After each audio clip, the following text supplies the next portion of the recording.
So what are we covering in this class? Well, we're going to be covering a number of topics that we believe to be absolutely fundamental and critical for anyone in the world of computer security to be effective at their jobs, right? Whenever you're talking to a number of vendors, you're talking to a number of people in the industry, they'll say, well, you've got to learn Splunk, kid, or you've got to learn how to use CrowdStrike or some type of really expensive EDR product. And that's nice. And they're trying to be helpful by lying to you, which is never helpful. But the reality is we have to understand how the underlying components work for the technologies that are abstracted for us, right? So if you're working in an EDR is telling you about your Windows box, we've got to understand what it is that EDR is telling us about the Windows box. If you're working with a firewall, same thing. We have to have some level of understanding about what that tool, that firewall is telling us. So we're going to focus on intro to Windows. We're going to be focusing on intro to Linux. We're going to be focusing on TCP IP. And yes, we are absolutely going to be getting into a massive rant about how the OSI model for 7 layers is absolute garbage and it needs to die in a fire. We're going to be sharing with you a much better way of looking at packets the way God intended is the TCP IP model. We're getting into these core basics and fundamentals because for us doing our jobs in these core basic fundamentals, everything else is built on top of those core basic fundamentals that we're working with on a regular basis as well. Also, this particular course is designed to feed into our intro to security class that we use and we run on a regular basis. This sets the foundation, which then sets up the security class, which then moves us into cyber deception as well. So we got Grumpy Cat, we're going to cover these topics. No, Grumpy Cat. Well, actually, yes, Grumpy Cat, we are going to be getting these topics covered. So why are we covering these topics? What happened? How did we get here? Why am I here? Well, we initially started with the deception class. That was the class I would teach at Wild West Hacking Fest, which I think is the greatest security conference in the world, but I'm heavily biased in my opinion. But I would teach that class and people would say, we need a core security class to help us better understand what are the quick things that we can do to secure our environments. And I came up with the intro to security class. And then that particular class, there were people like, this is great. I don't know how to work in a command line. I don't know how to work with packet captures. You're just assuming that I know Linux. So we created this course to establish and gently introduce people to the topics of Windows, Windows command line, TCP IP, packets, analysis, Wireshark, doing network threat hunting. We created this class to create the foundations for the rest of the courses that we teach, pay what you can, here at Anti-Siphon. And there are a lot of cool pay what you can classes at Anti-Siphon. I'm sure someone in the Discord channel will share that link out here shortly because there's a lot of them, from CISSP classes to network threat hunting classes. And for the record, if you're ever wondering, like you're laying around and you're like, man, if I could just know what it's like to take a SANS class that's $10,000, this is it. If you look at all the pay what you can instructors, we're all former SANS instructors, seniors and fellows. And we do this class because honestly, it's penance. We're trying to make up for bad things, I guess, but we're trying to give back to the community and get people to these solid core skills that are so essential to everything that we do. Now, you may wonder also how this can fit into your personal journey. Right? I get these crappy emails all the time. They're like, hey, you're a founder of a company. We would like to interview you and get your founder's journey. I hate this because it's like something from the Wheel of Time or Lord of the Rings. It's like, well, we all got together and we decided we were going to crush the evil empire. Ha ha ha. And everyone looks at like there's some kind of magical pathway that people are supposed to take to become pen testers, to get into security. And there isn't. There's no straight roads to get to this career, and there's absolutely no straight roads when you get to this career. It just doesn't exist. But I did a webcast where I pulled together a 5-year plan. Now, this was designed for somebody that was just getting out of high school, going through college, maybe doing a full-time job and trying to really stretch things out. And I've seen people do the entire 5-year plan in a matter of 5 months. But it starts with core concepts. core concepts of operating systems, core concepts of network, core concepts of computer security, and what malware actually looks like. And this class is really designed to kind of take the first 2 years and compress it down into one course to get you ready on your journey. Now, this journey that I'm talking about here, as I said, the way that you approach it and what you're going to do is going to be completely up to you. However, the things that I cover in this presentation, which you can also find out on YouTube, the stuff that I cover in this 5-year plan are absolutely foundational to anything you would do in the world of security. Are you talking about pen testing? You're going to have to know these things. If you're talking about being a SOC analyst, you're going to have to know these things. Do you want to be a CISO? You're going to have to know these things to be even remotely effective at your job moving forward. But how are we doing this class in such a way that it is effective for people to learn those topics? Everything that we're going to be doing in this course over the next 4 days, 16 hours, is going to be through the lens of you're compromised, now what? Why are we doing it like this? Because trying to learn Windows by going through and doing Ben Stein and Ferris Bueller's a day off, where it's like, okay, now we're going to be talking about the WMIC command, which is being deprecated in the newest version of Windows. But most versions of Windows servers will continue to have the WMI commands accessible through the PowerShell interface. And a number of these commands will continue to be accessible in environments if you choose to download it. That's just like boring, right? That's not how we're going to do it. We're going to say, hey, your Linux system's popped. How do you find malware on a Linux system? Your Windows system is popped. How do you find malware on your Windows computer system? You think that there's network traffic that has evil in it? Great. Pick up your magnifying glass, Sherlock, and let's dig in and start going through network traffic analysis. We're going to start working through these things with that lens in mind of how we can look at a computer system vis-a-vis a compromise, via an attack, via any type of incident or any type of investigation that we need to do. That makes it far more than just reading a whole bunch of basic man pages and instructions that you can get offline, because who would actually do that? So as we're looking at this through the lens of an incident, we're also kind of building the foundation for incident response classes as well. We have a number of classes that we teach and workshops that we teach by Patterson Cake and also Derek Banks, and a number of, Alyssa Torres, forgot about that. Amazing classes. We'll get those links in Discord for you all here in just a little bit.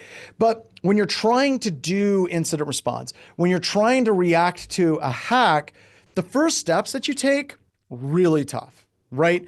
Really, really tough. As Homer tells us in this particular slide, trying is the first step towards failure, right? So if you don't try, you don't ever have to worry about failing.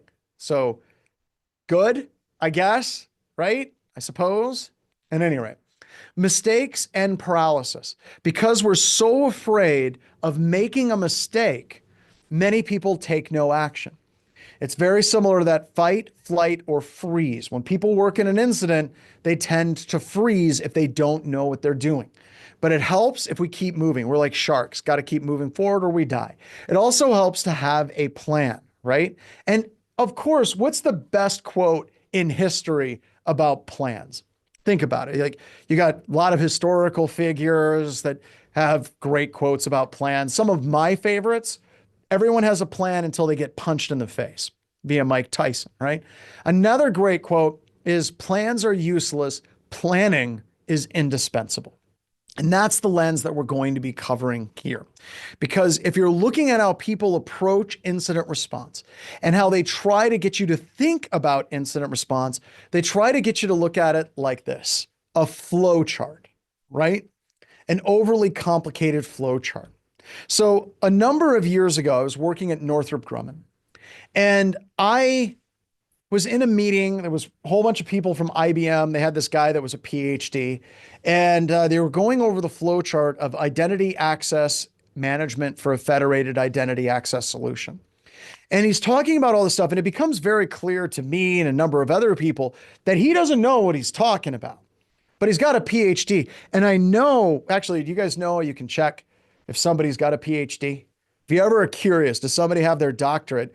Give them 5 minutes and they'll tell you. Right? there are cool people with PhD. Of course, Jerry at Simply Cyber is awesome. We love Simply Cyber. So there's some cool ones out there. This wasn't one of the cool ones. It was like every slide was like, and in my PhD thesis, we didn't talk about this topic at all, but it allows me to inject it into the conversation at any moment. It's the same thing with Harvard MBAs. They do that too. But he gets to this slide, and it's this amazing convoluted slide and this flow chart, and it's bad. It looks a lot like this particular slide. And he just pauses for a second, and he looks at it. He looks at us. He looks at it again and goes, I think the slide is pretty much self-explanatory, and just moved on from the slide. And I was just like,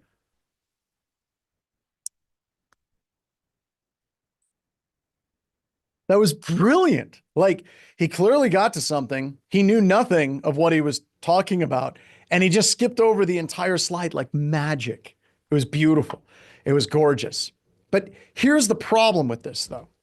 The big problem with this is when people approach complex problems, they think that they have to have really complex solutions for those problems. And by the way, that's actually true. I'm going to get to that here in a second. But it doesn't have to be.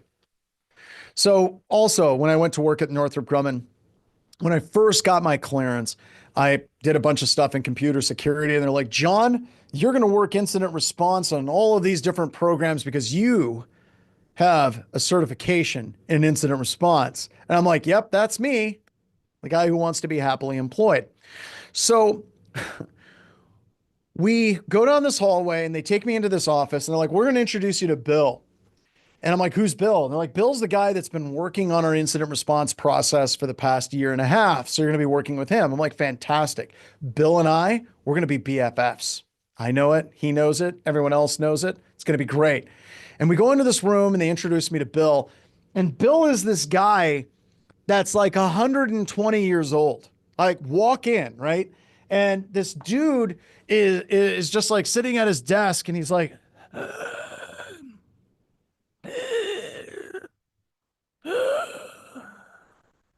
kill me. And I'm like, oh my God. Like, what did you guys do to Bill? And I'm like, you're working on the incident response process? And he's like, yes. And I go, can I see it? And he goes,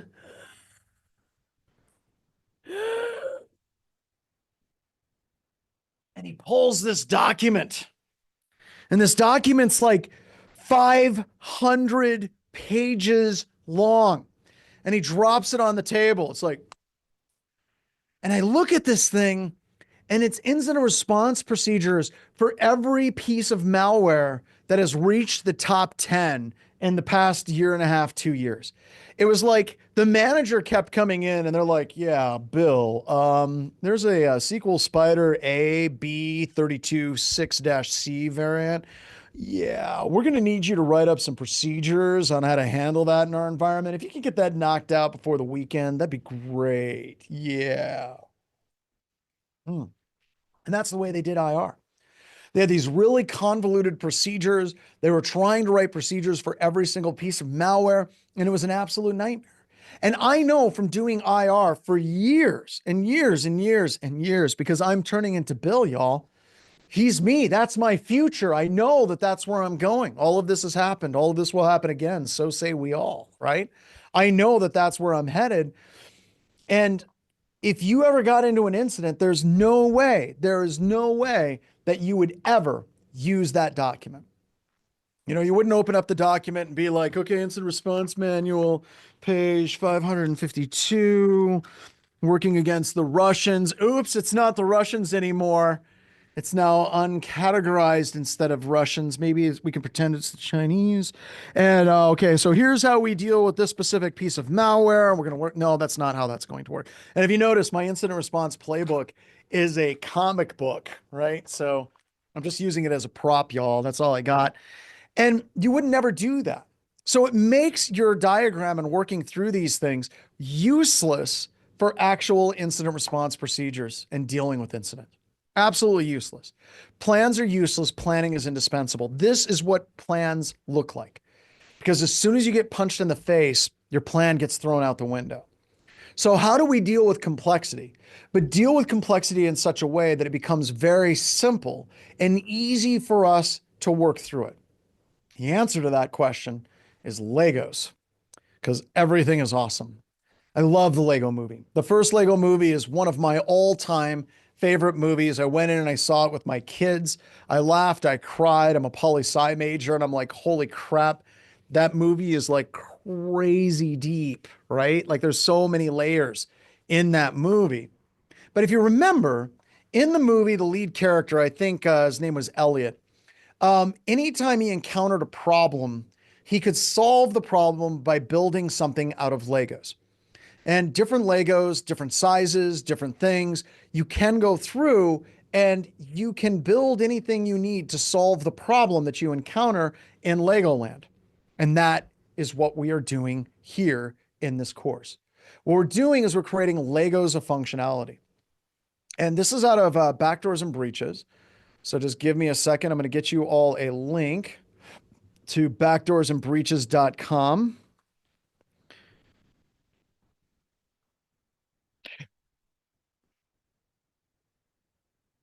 Not breachers. There we go. So the website is play.backdoorsandbreaches.com. It's play.backdoorsandbreaches.com. So this is what it looks like. So let's jump straight in and do that. All right. So there's a number of different decks. Now, Backdoors and Breaches is a game that we created for incident response tabletop exercises. And if you're trying to understand how different hacks work, how they interlock with each other, and you want to learn cloud security, you want to learn IR, you want to learn all these different things, we have these decks. So if I open up this first deck, the Backdoors and Breaches core, it automatically creates an incident. All right. And it creates an incident by automatically drawing an initial compromised, pivot and escalate, C2 and exfil, and persistent card to build that incident. So that's what the hacker did. Now in the game, and as it correlates back to the class as well, in the game, you have cards like crisis management, network threat hunting, cyber deception, memory analysis, isolation, endpoint analysis, UEBA, log review, endpoint protection analysis, SIM log analysis, and server log analysis. These would be the Legos that you would use to deal with that incident, right? These would be the individual Lego box. So you would try to do these steps to flip over these cards. Because if I open up any one of these cards, it tells you what detection would detect a trusted relationship attack. SIM log analysis, user entity behavioral analysis. For command and control, it's going to be network threat hunting, firewall log review. For persistence, it's going to be endpoint protection, memory analysis, and endpoint security, endpoint analysis, endpoint security protection analysis.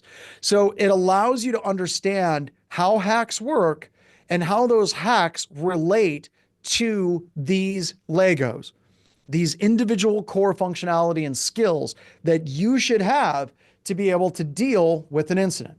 Because in this course, we're going to be talking about network threat hunting.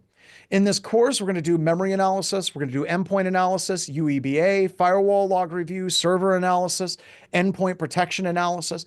We're going to be doing a number of these things. We won't be doing cyber deception because that's a whole nother class. Crisis management is just people getting together, coming up with a plan, and we're not going to be doing isolation either. That's basically unplugging the system. So all of this is free and you can play it with your friends. It even has like a built-in D20 roll that you can learn how these things work, and you can roll a dice to see if you were actually successful. We've got a number of injects in the game where you can draw injects that randomly change the game. Like this one is data's updated to paste bin just because the attackers are evil. And that's the way that they roll, right? So this is all available. You can get the actual cards once again in Spearfish General Store. You've got the scenarios here. You can play it for free as well. So very, very cool. But that's how we're going to be looking at incidents here. That's how we're going to be dealing with this class. We're going to be giving you those individual Legos. And when you confront an incredibly complex scenario, If you know how to use these basic core fundamental Lego bricks, you can deal with any level of complexity in the form of an attack by utilizing these and stacking them together correctly. Much like Elliot would take his Lego blocks and then he would reassemble them to meet the challenge that he was encountering. You can do the exact same thing with dealing with an attack as well. So the other thing I want to get across when you're dealing with an incident, and we're really focusing on the incident lens, right, is don't panic.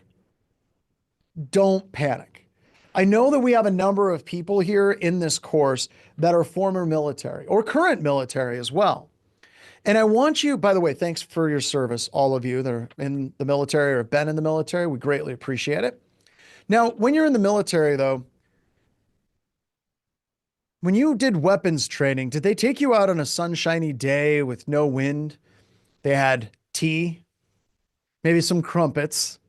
Maybe they brought donuts, possibly donuts, right?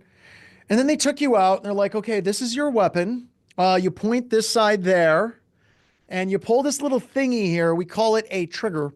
And then it pops. Be sure to wear ear protection. Always wear that. I'm not joking. You should wear ear protection. I still have tinnitus in my ear from shooting. And then that thing down there most likely dies if you hit it. Congratulations, you're all weapons certified. So my question on that is, if you look at weapons training, right? You do it again and again and again and again and again in the worst possible scenarios. If you move up to like marksman, expert marksman, and sniper, it's like, yeah, you're going to be a sniper. You're going to shoot all day. By the way, do you like shooting? Yes, I like shooting. Great. You're going to learn to hate it, because you do it again and again and you're tracking where you missed, what you did, talking about what you could have done better. Did you breathe wrong? Oops, you forgot to take into account gravity, because, oh, there goes gravity, you know? You do it again and again and again until it becomes second nature. And when you're looking at computer security and you're looking at the idea of not panicking, we have to drill again and again and again. And that's part of the reason why this class is pay what you can. It's also pay what you can because it's excellent marketing, but that's a whole nother conversation. We're not going to talk about that now, but we're doing this because these skills are fundamental. We're doing this because we feel like most people don't have these skills. We're doing this and we're making it accessible. The labs are accessible for everyone to be able to get and do. If you want to see the labs, you can go into your portal and you can go over to resources and they're right there. But you can do this stuff again and again and again until it becomes second nature. Because then and only then do you start relaxing. Do you get to the point where you're not panicking? I work incidents these days and I don't know, my heart rate doesn't get that high because I've worked hundreds of incidents over my career. It's not novel, right?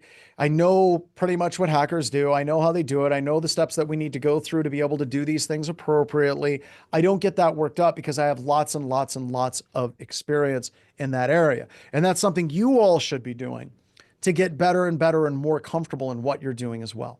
So we're going to start with networking, and we're going to start with TCP IP because it's a very good place to start.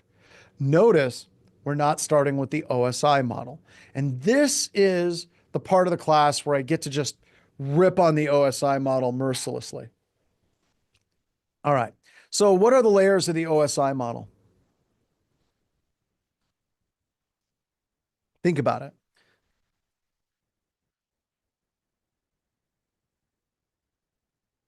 All right. I'm bringing up an article here. Here we go. All right. So a lot of people, they bring up the please do not throw stale pizza away, right? So putting in some stuff in resources, I'm going to kick it up here. Do this. There we go. I'm going to bring up an article. I'm going to talk about the OSI model. Now, I know that a lot of you learned the OSI model. And the OSI model was created over 35 years ago. It was originally created in the 60s, before networking and any of those things existed at all. They tried to come up with a consensus building through Open Systems Interconnect to talk about how communications between computer systems would actually work. And to be honest, it was a first shot. right? We're talking about these things, and nothing but massive credit to people when they're looking at the OSI model, going back in time and trying to deal with this. Nothing but mad respect for the scientists that did that. But the problem is that people believe the OSI model is how things work today, and they don't work this way. They don't. So if you're ever working and you're trying to figure out how the OSI model actually functions, and you're confused because you don't know what the presentation and the session layer and like what all these different things are, like, okay, and I don't get it, but I'm memorizing it because my professors tell me so.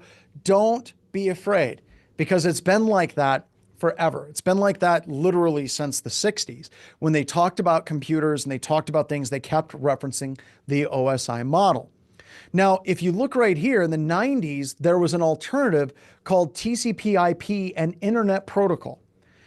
TCP/IP and Internet Protocol are separate protocols from the OSI model.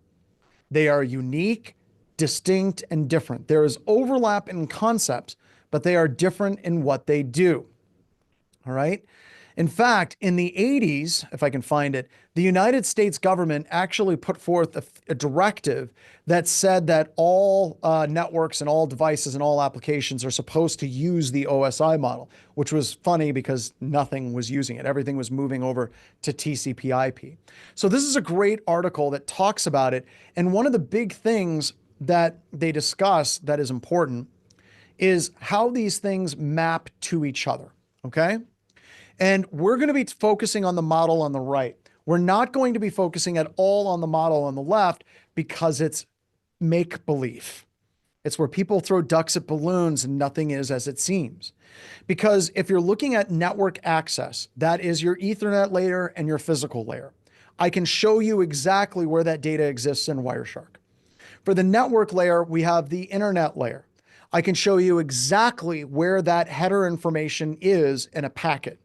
When we're looking at the transport layer, I can show you exactly where that data is in a packet. But where these wildly diverge from each other is the application layer. On the right for TCP/IP, everything just becomes the application layer. In the OSI model, they broke it up into the session, presentation, and the application layers because it was done by consensus, by a bunch of dudes who had no idea how the world was going to work. In fact, one of the early stories of the Open Systems Interconnect model is there was a huge argument between a bunch of geeks in Germany and a bunch of geeks in the United States about the application versus the presentation layer. Once again, geek fight. So these groups are fighting with each other because the Germans believe in something called the presentation layer.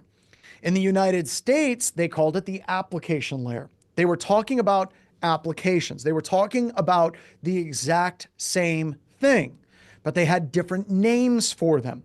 So they were arguing about presentation, application, tastes great, less filling, presentation, application, going back and forth. One Piece, the cartoon, or One Piece, the live action version of One Piece, going back and forth and fighting. They were talking about the same thing, but they had two different names.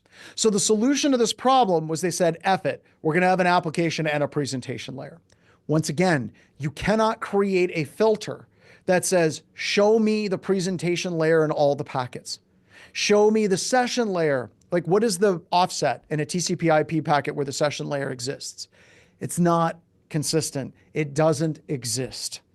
So we're going to be teaching the TCP/IP model in this course because that's how networks work. That's how they do things. The OSI model isn't even a useful reference model for how computers work at all because it's not how things work in the internet. And I just want to call out really, really quick. I'm pretty proud of myself. I think that that's the quickest rant I've ever had about the OSI model.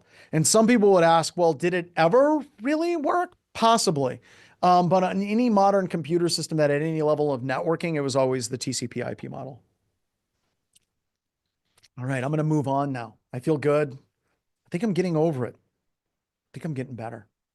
Let's talk about real packets right here, TCP/IP. Notice we're talking about the IP header first. Of course, we're talking about the IP header first because the IP header is different than the TCP header. So when you're thinking about these different headers, I want you to think of them as stacked on top of each other, right?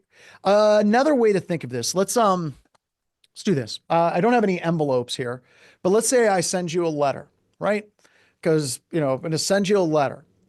And on that letter, I have some information. Think about for a few moments while I have some delicious coffee. What are the things you would put on the outside of an envelope in a letter? And I know that there's some people like, dude, what the hell's a letter? It's the thing you pay bills in sometimes. One of the things you would have on that letter is the source and destination, right? You would have the city, you would have the state, you would have the street, you would have the address. Sometimes you would even have the country as well. When we're setting up TCP IP header information, it's very similar. We're setting up routing information on how that packet, an individual packet, will get sent to its destination. Now, what in the living hell is a packet? So let's say I've got a huge stream of data. I want to watch, let's say I'm downloading a video game from Steam, okay? Legally, fully paying for it because I'm not a thief. I'm buying this game, and when I download this game, the game is huge. It's freaking huge. By the way, freaking huge story. Years ago, my son, he's a toddler. I have him up on my shoulders. We're walking around. We're going to church. And he's like, Dad, my hands are getting freaking huge. And I'm like, that's right, son.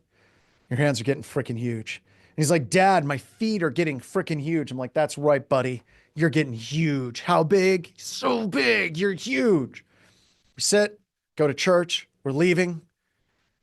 Everyone's getting up. They're walking around and he shouts out, Dad, my penis is getting freaking huge. Everybody stops. And they all look at us. And we never went back. All right. So if you take this freaking huge data set in this video game, right? Monster huge data set in this video game, you're going to have to break it up. You're going to have to break it up into a bunch of little tiny discrete packets. That's why we call them packets. So we set these packets and we start transmitting the game packet by packet by packet.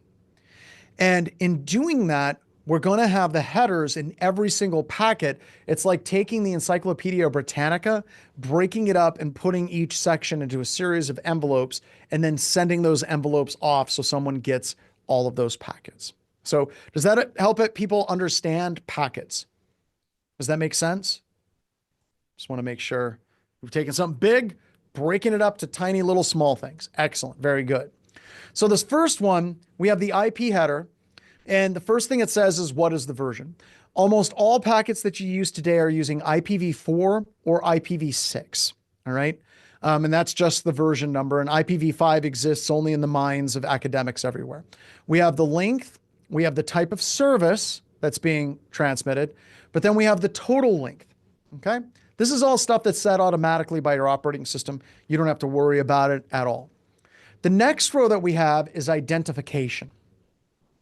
So this row right here, I wonder if I have a marker. Anyway, the identification, IP flags, and fragmentation offset, that particular row is completely dedicated to packet fragmentation. Because years ago, if we took the Encyclopedia Britannica, broke it down, and we put it into envelopes, sometimes those envelopes were still too big and they had to be broken down further. And they would use something called fragmentation.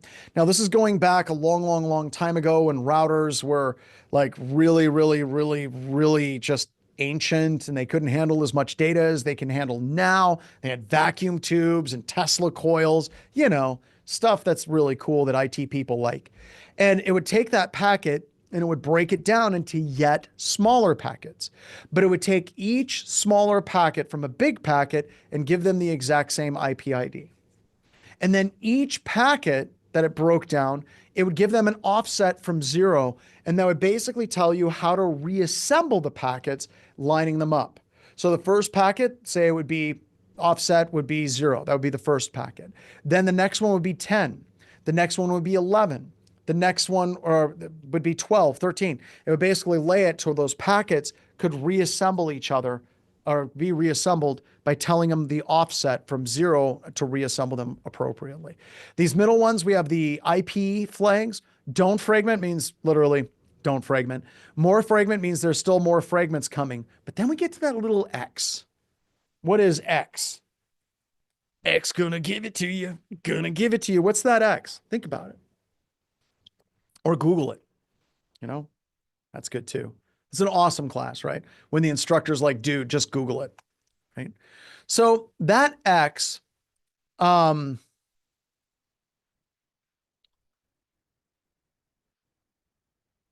that X is actually called the evil bit, right? It's called the evil bit. And this was something that I like to use as a pedagogical methodology to help people understand what RFCs are.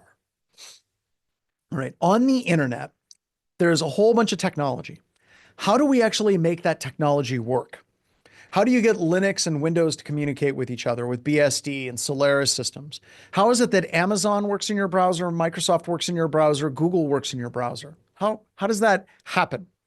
It turns out that there's these things called request for comments, all right, RFCs. And these request for comments talk about how networking is supposed to work. And there's hundreds of these requests for comments, thousands of these that exist for requests for comments. And this particular one with that X inside of that fragmentation layer came out, and it was this. We're going to be talking about the evil bit. Basically, what Steve Belvin said is in that X, we never used it. It was actually a reserved bit in the header, didn't know what to do with it. And Steve Belvin came out and said, yo, we're going to make that the evil bit. Before an attacker sends any evil attacks out on the internet, they got to flip that from a 0 to a 1 so I can easily detect the attacks, because now I only have to filter out anything with an evil bit set to 1. And like I said, that is the first of the April 1st RFCs. But if you want to understand how things work, right? Like if we want to look at our RFCs, let me zoom back out. We can go, instead of RFC 3514, let's go to 793 is another good one I like. If we go to RFC 793, this describes the TCP IP three-way handshake, which I'm going to be talking about here in a little bit. If I go up and I try to do, let's say 1918 is another good one. 1918 basically talks about non-routable internally, like private IP address space. These are great for you to try to dig deeper and understand how networks and networking actually work. Because we have these documents, and most of your operating systems, they follow these rules, right? So if you ever come across anything, like you're like, what the hell is that bit? There's an RFC that describes that bit. If you're like, how does identification work? There's an RFC for identification. So these are the rules for how the internet actually works and functions appropriately. So that whole role is all for fragmentation. We have time to live, which I'm going to talk about more here in just a little bit later. What is the protocol? The checksum. So we have checksums to make sure that there's integrity in the packets. Talk about those more in a little bit. But then we have the source and destination IP address. So a source and destination IP address, I'm going to kind of use some analogies here, probably going to mix some metaphors and some analogies, but let's just take the source address and let's pretend it's like a computer phone number. Okay. If you have a phone number, like you could have 605-348-1477. I've memorized that because that's literally the phone number for the grade school that I went to, right? That is a specific number. And if I call that number, it would go directly to the phone at the grade school that I went to. I think it would. I'm not entirely certain. Haven't dialed it in probably, 35 years, right? But that number allows me to call a specific phone, okay? My phone has a number as well, right? So it turns out in the internet, there are numbers, and these computers have really long numbers. They're 32-bit numbers. And we know that it's a 32-bit number because if you look here, this goes all the way across from the left to the right. The size of the bar denotes the size of the number for that header value. So the source address is 32 bits. The destination address is 32 bits. Header checksum, 16 bits. Identification, 16 bits. Time to live is 8. Protocol is 8. So if you're ever trying to learn like the size of these things, you can look at these different graphs and it'll tell you the relative size. So a source address and a destination address is a 32-bit number that is specific to the system that's communicating on the internet itself, right? So if I were to go through and just do what's my IP, I can get my IP address, and my IP address on the internet is this, right? So that is my IP address. Everyone has different IP addresses. You can go and you can do that check right now. Don't share your IP address with everybody, but you can go and check what is my IP. Just do a Google search on it. And it'll tell you that that is the IP address for your computer as far as other computer systems are concerned on the internet itself, right? Does that make sense? I just want to make sure that everyone gets the idea of a number and that's on an envelope when we send the packets out, that my address and your address are going to be there. We're communicating with each other. We can do all of these different things and talking with each other. All right. Very cool. Very, very cool. Now you have the IP header, and with TCP IP and UDP, there's another header right below it. So you'll have the IP header, and then right after that will be the TCP header. And that's where we're getting into a little bit more information about the communication, right?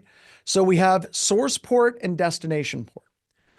On the internet, every computer on the planet has 65,536 ports times 2. All right. Now that number means something, okay? 65,536 just happens to be the number of possible values for a 16-bit number. How do I know it's 16 bits? Look right here. Source port, 16 bits. Destination port, 16 bits.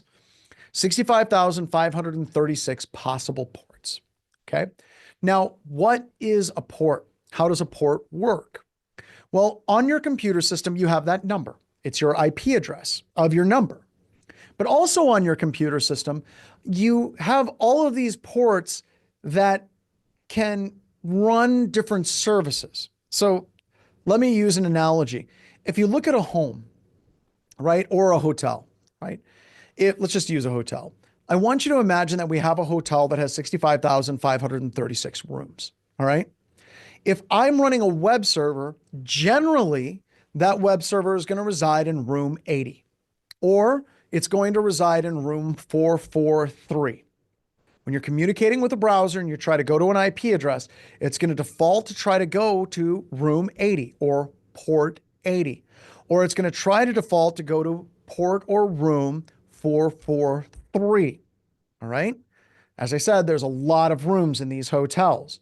So I'm going to tell via the packets specifically what room I'm trying to communicate to, right? That's the destination port. But it's also going to say what port or room did this originate from. And the reason why is I may be talking to a server via SSH, Telnet, and a web browser. I'm communicating with it in multiple different rooms, multiple different ports, and we have to keep that communication separate from each other, right? So does that make sense? Just want to make sure that you're good, right? So when you're looking at this, you have 65,536 TCP ports, and you have 65,536 UDP ports. They're separate stacks. So it's like a hotel with 2 towers, right? We have 2 separate towers. We're communicating back and forth. So this is TCP. UDP is completely different. We're going to talk about UDP here in just a couple of moments, right? So those ports are important because you're going to see me talk about port scanning. We're going to see malware communicating from and to different ports. You're going to be seeing malicious IP addresses. So it's really important to understand an IP address is a unique computer, and a port is a room or a service that we're communicating on this particular computer as well. But I did mention that we need to keep our communication separate, right? It's like the offspring. You got to keep them separated, right? Got to keep things separated because just simple ports are not enough to keep data communication and ports separate and distinct. Because there's only 65,536 ports for TCP, if that was all it relied upon, if we were communicating to Google, we could very quickly exhaust those ports, and Google wouldn't be able to communicate very well at all if it was just relying on a 16-bit number. That's why they incorporated sequence and acknowledgement numbers as well. Those are also 32-bit numbers. Now, if we're looking at 32 bits, how many possible values are there for 32 bits? Anyone? Think about it, right? 32 bits. We got 1, then 2, then 4, then 8, then 16, then 32. It actually comes to about 4.72 billion possible values. So if we're trying to keep that communication between those towers and those rooms separate and distinct, we're also using sequence numbers and acknowledgement numbers that are really long pseudo-random numbers to keep that communication separate and distinct, right? Good. So I'm going to show all this to you here in just a little bit. We're going to have a break here in about 8 minutes, and then we're going to walk through it. I'm going to give you some demonstrations on exactly what this actually looks like. Then we get into the TCP flags. We got the offset, we have the reserved, but then we get into TCP flags. The TCP flags are used to explain where we are in our communication stream. So we have CWN, ECW, I think. These are used for congestion. We don't use them hardly at all.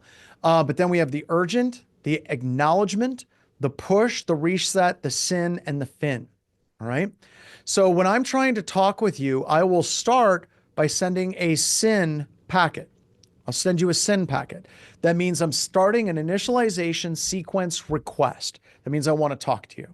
It's like, sending you a letter in class, and it's like initialization sequence request. And then if you like me, you'll respond back with an acknowledgement of the initialization sequence request, and you'll start a new initialization sequence request. And that's how babies are made on the internet. So I start with that SYN packet. Then I have ACKs. ACKs acknowledge the packets, right? I acknowledge, it's like, Namaste. The energy in me acknowledges the energy in you. I'm acknowledging that sequence number that you sent me, right? Now we get into other ones like urgent. So urgent would be, hey, there's data here, it's urgent. And then the urgent pointer shows where the offset inside the payload for the urgent data. We have reset, which means, I don't know what you're talking about. You tripping, start over. Right? So reset means start the whole thing over. And then FIN means done, but the communication's over. FIN, and then you'll do FINAC. You'll acknowledge the fact that it closed out. Window size is kind of weird. Window size is the total amount of data that the operating system will receive in the TCP IP buffer before it flushes it to the application. Whew! That's a mouthful. I want you to just think of your operating system as buckets. And as it's receiving data, it'll fill that bucket up.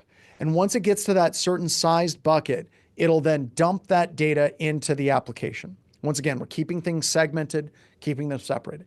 You can actually tell different operating systems. One of the ways you can check is the window size. Different operating systems will do different bucket sizes. Checksum, we have checksum for TCP. This is just a CRC32 checksum. It's not a strong checksum. It's meant to be fast, not hyper accurate. And the reason why you have these checksums is because they created TCP IP to be resilient post a nuclear war, which I think is hilarious for a number of reasons. Not nuclear war, that crap's awful. But I think it's funny that they created a protocol that was resilient in a nuclear war. And they did this because they were worried about radiation. Like if you're trying to communicate going back to, Colorado Springs, and you're trying to communicate, and they're like, well, there's going to be a lot of radiation, which may corrupt the packets. And if it corrupts the packets, then there's nothing we can trust. So they put in these checksums. So if the checksum didn't check out, it would basically flush the packet and do a reset on it as well. The reason why I think that this is hilarious is two reasons. One, if you ever have a thermonuclear war, worrying about whether or not your packets get there or not is the least of your concerns because you're busy dying from radiation poisoning. That's number one on your plate right there, tippy top, what you're going to be focusing on.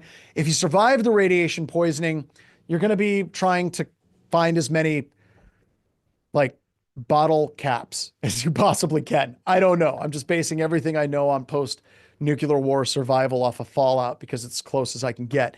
The other thing that I think is funny is a nuclear bomb is really warm, like hotter than the surface of the sun, which turns out is way hotter than the melting point of copper. So you don't have to worry so much about radiation as, the dying, starvation, mutants, and the fact that all of your copper wiring has been melted. So those are the things we should be focusing on when we're dealing with it. Now, I said that IP is a header, then TCP, but you may not be doing TCP. You may be doing UDP. So you can have TCP IP, but you can also have UDP IP. UDP's use case is very different. Very, very different. If you notice, we don't have a SYN, we don't have an ACK, we don't have any of that stuff. It's literally source port, destination port, length, checksum. It's what we call a fire and forget protocol, where we're sending data as quickly as possible. Now, you may think that UDP is garbage or it doesn't work because it doesn't have all of this checksum stuff, that sequence number and the acknowledgement number and the flags and all that, but its use case is completely different. See, UDP works really good for streaming services where you want data transferred as quickly as you can. And if you drop a few packets, it doesn't degrade the operational efficiency of the service. An example would be music. If you drop a packet or two, you probably wouldn't even notice it. If you were streaming a movie, you want a lot of data really, really, really fast. And if we dropped a couple of packets, probably wouldn't matter. You just see a temporary glitch in the matrix and then it would move on. That's one of the reasons why we joke about this and we call it the unreliable DAM protocol. It's really user datagram protocol, but cool kids will call it unreliable DAM protocol. Both are accepted if you're ever in a job interview. No, I'm joking. They're totally not. Totally not acceptable. Don't do that. Some of the jokes that you have on this is I've got a UDP joke. I don't care if you get it. When we get back, after we take a break here in a couple of minutes, I'll share with you literally hundreds of protocol jokes that are out there as well. All right. So with that, we're going to take a quick 10-minute break. And I will share that right now, attrition.org.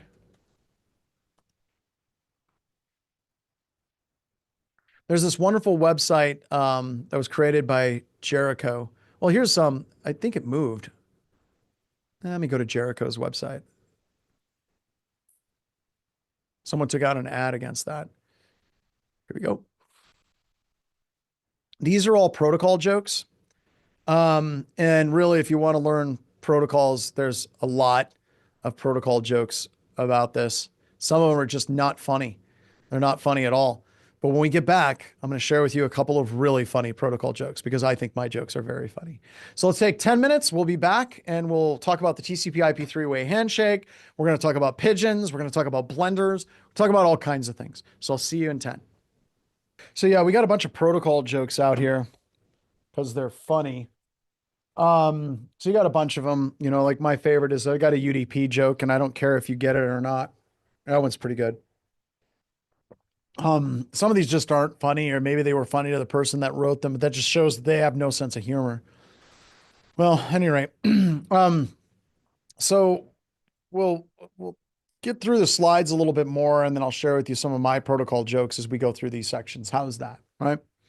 So whenever we're looking at two systems communicating with each other and they're starting up this sequence of communication between each other, I want to show you how to get the lab started so I can show you exactly what those packets look like and what that data looks like whenever they're communicating.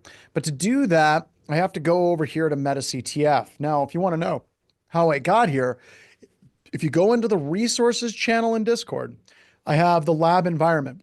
It's a document in Google Docs we've created for you that gives you step-by-step instructions to get to this point to get set up with your lab. But it's going to ask for the class code. The class code is inside that document, and you'll see that I have two separate ones. Now, when you run it, it's going to say active defense, cyber deception. Don't worry. That's fine. It's the right lab. It's the newest version of the lab on that as well. But yes, if you go in and you look at that, it's a MetaCTF link. If you click that MetaCTF link, it takes you to a Google Doc. So you go from the MetaCTF link, which is a shortener that takes you to a Google Doc. So you go there, it's going to open it up. You'll be able to do this stuff. Once you're here, you're going to go View Manage Lab, right? Once you're in View Manage Lab, to get the VM started, you're going to click this green button called Start Lab. Start Lab, and then it's going to take a few minutes for it to actually start the VMs and everything up and running. So once again, you're going to look at this inside of resources, and you'll be able to get that out to everybody so you can do it. So go into resources, pull it out, and you'll get to this point. Now it's going to take about 150 minutes or 150 seconds on that as well. And once you're in there, let me show you what it looks like. Let's just go to that link real quick, walk you through a copy link.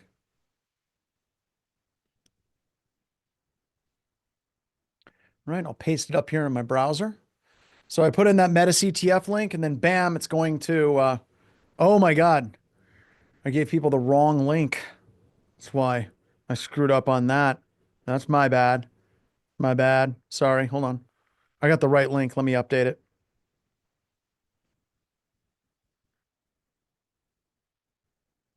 It is also a MetaCTF link, ironically enough. So if we go here, that is the correct link. That opens up the Google Doc. We put that into Discord. Let me edit this.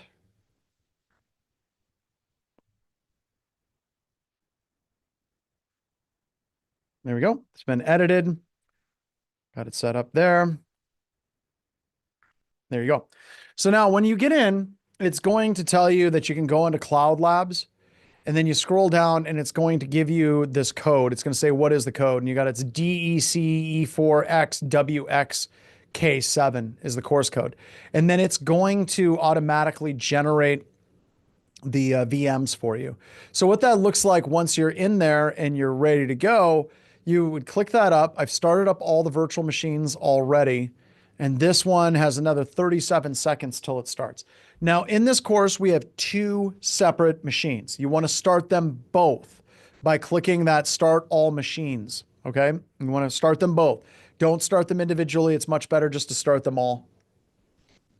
Not that anything breaks. It's just people forget.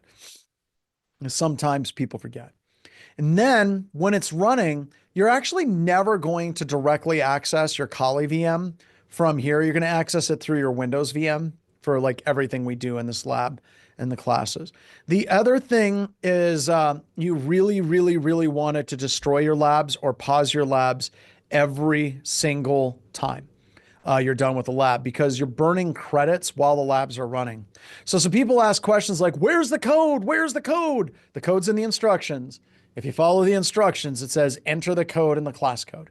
So you have that all set up and ready to go. Just remember that class code is in the instructions. Now I have the VM up and running. Let's go ahead and connect via the browser. So the entire lab environment exists inside of your browser. You can connect into it. You can do everything you need to do, and it's two VMs. One is a Windows Server 2022, and the other one is a Kali Linux VM that you're going to be using. And you can access both directly through the Windows VM, because you can see here, we've got a Windows VM. You're there, so that's good. I'm going to click yes on that just because I want to allow the network to run. But if I want to access my Kali system, I can just double click this Kali link right here. And that's what I'm going to do. I'm actually going to start two Kali Linux. I'm going to accept the SSH key fingerprint change. I'm going to put one Kali system here, and then I'm going to start another one here. And then, because I'm crazy, I'm going to start a third, right? Because two is not enough. All right. So I'm going to start up these Kali terminals, and we're going to spend some time looking at packets. So I'm going to become root in these. And if you're curious, don't worry. We're going to talk about what root is. You don't have to try to keep up and understand everything that I'm doing at this point. It's just, I've got a Linux system and I've got three separate terminals open to the exact same Linux system. So in this window, I'm going to go netcat, listen on a port 2222. And then on this one, I'm going to connect to myself on port 2222. Now, I'm not going to hit enter yet, because I want you to see what those packets look like whenever that connection is established. Now, the tool that I use on this is going to be called TCP Dump. And I'm going to specify and we're going to specify an interface of LO. All right. So now I'm listening on the local loopback adapter. Don't worry about what that means right now. I'm just kind of like, I guess, sniffing my own farts. I'm literally just sniffing packets on my system where I'm talking to myself from myself. All right.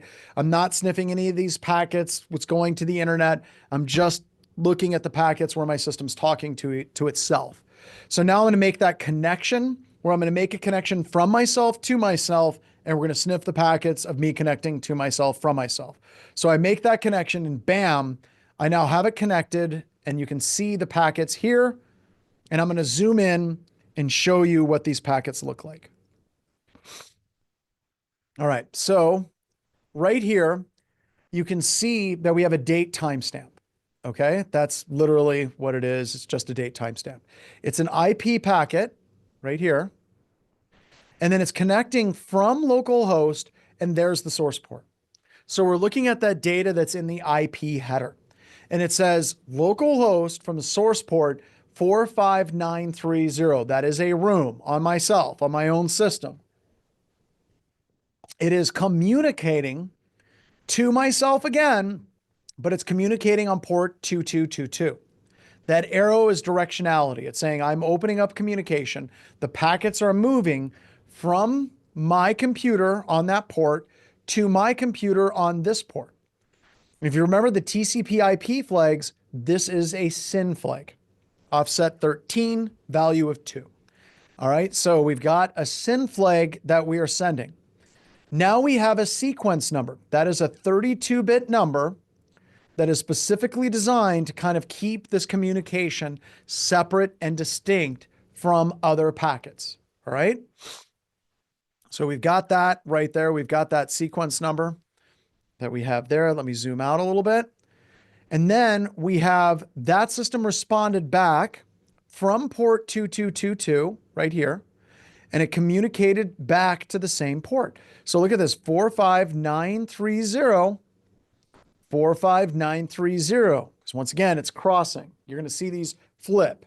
2222 is going to be the destination in one packet. Then when that system responds back, 2222 is going to respond back to that high numbered port. You'll see it come back and forth. It sways with the wind. Now, this particular packet right down here is a SYN ACK packet. You can see we got a SYN with a dot, and then over here, it's got an ACK. Okay. Now look very closely at that ACK number. Does anyone see anything weird about that ACK number? It's where we cue the music from Jeopardy at this particular point.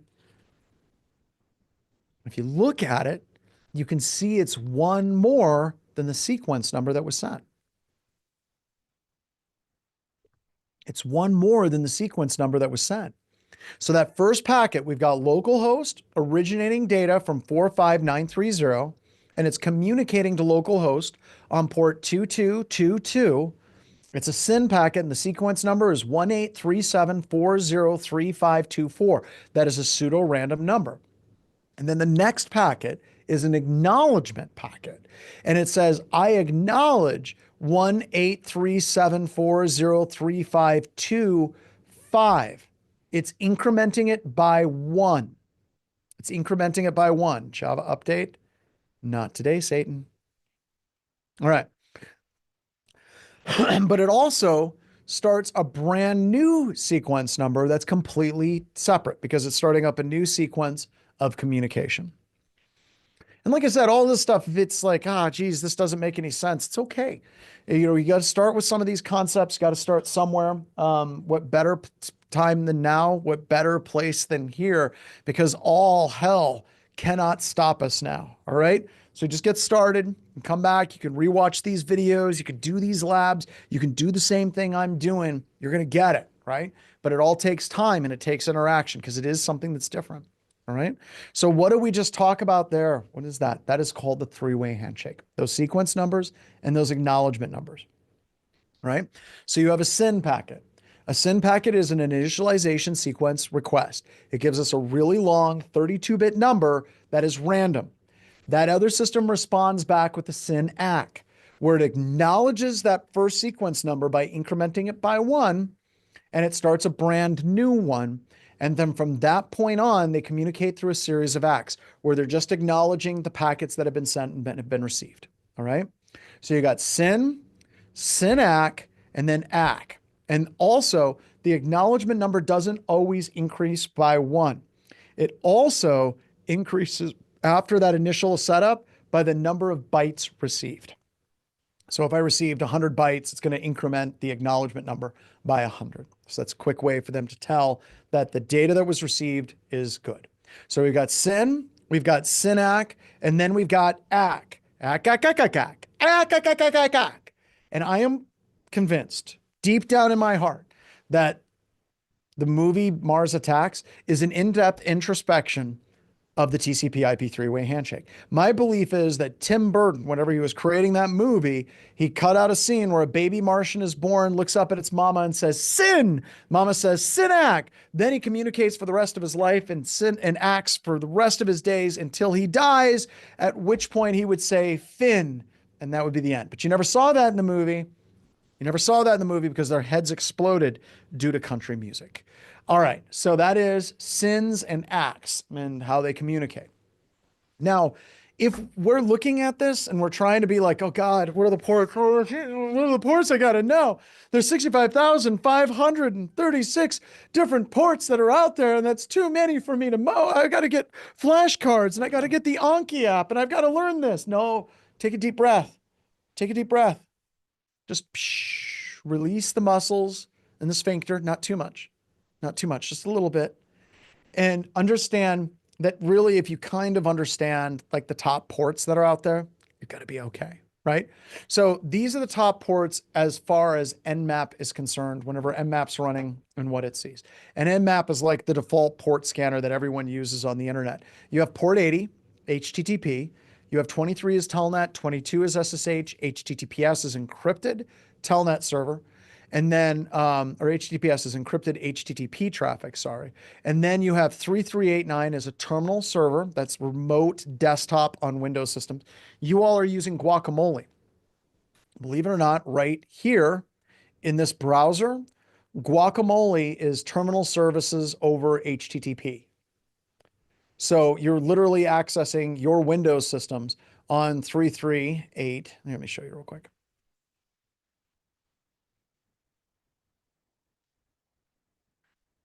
Here we go. So if we look at our Windows system, and you're going to learn how to do all the stuff that I'm doing here in just a couple of seconds. We have the ports right here. You can see 3389. That is Microsoft Terminal Services. And that's how we're communicating. That's how we're communicating via Guacamole. So it's a full Windows GUI on your Windows computer system is what that is. Okay. So hopefully that kind of explains what that is. You also have data services, NetBIOS SSN, and we're going to talk about how we can communicate to our Windows computers, and we're going to exploit them. That's how Windows systems talk to each other. When they're sending data back and forth, they're using 445 predominantly. And then FTP is 21, and RPC is another Microsoft Communication Protocol port, and then SMTP is email. These are just the main ports that you got to know.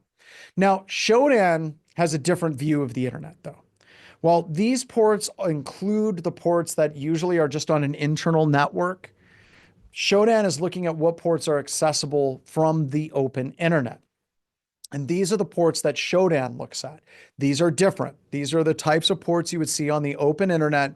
Nmap is all ports, but Shodan specifically connects data for web traffic, SSH, FTP, Telnet, SNMP, SIP for voice over IP, RSTP, RTSP, whatever, I can't sing it. That really didn't go the way I wanted to. But these are the main ports and protocols that Shodan sees. So let's take a look at Shodan a little bit. Here we go. So I'm just going to go to Shodan. Show enough. Oh, let me log in. I'll log in with my Google account. There we are. All right, so now we're logged into Shodan. I'm just going to go, let's not do that one yet. I'm going to do Jet Direct.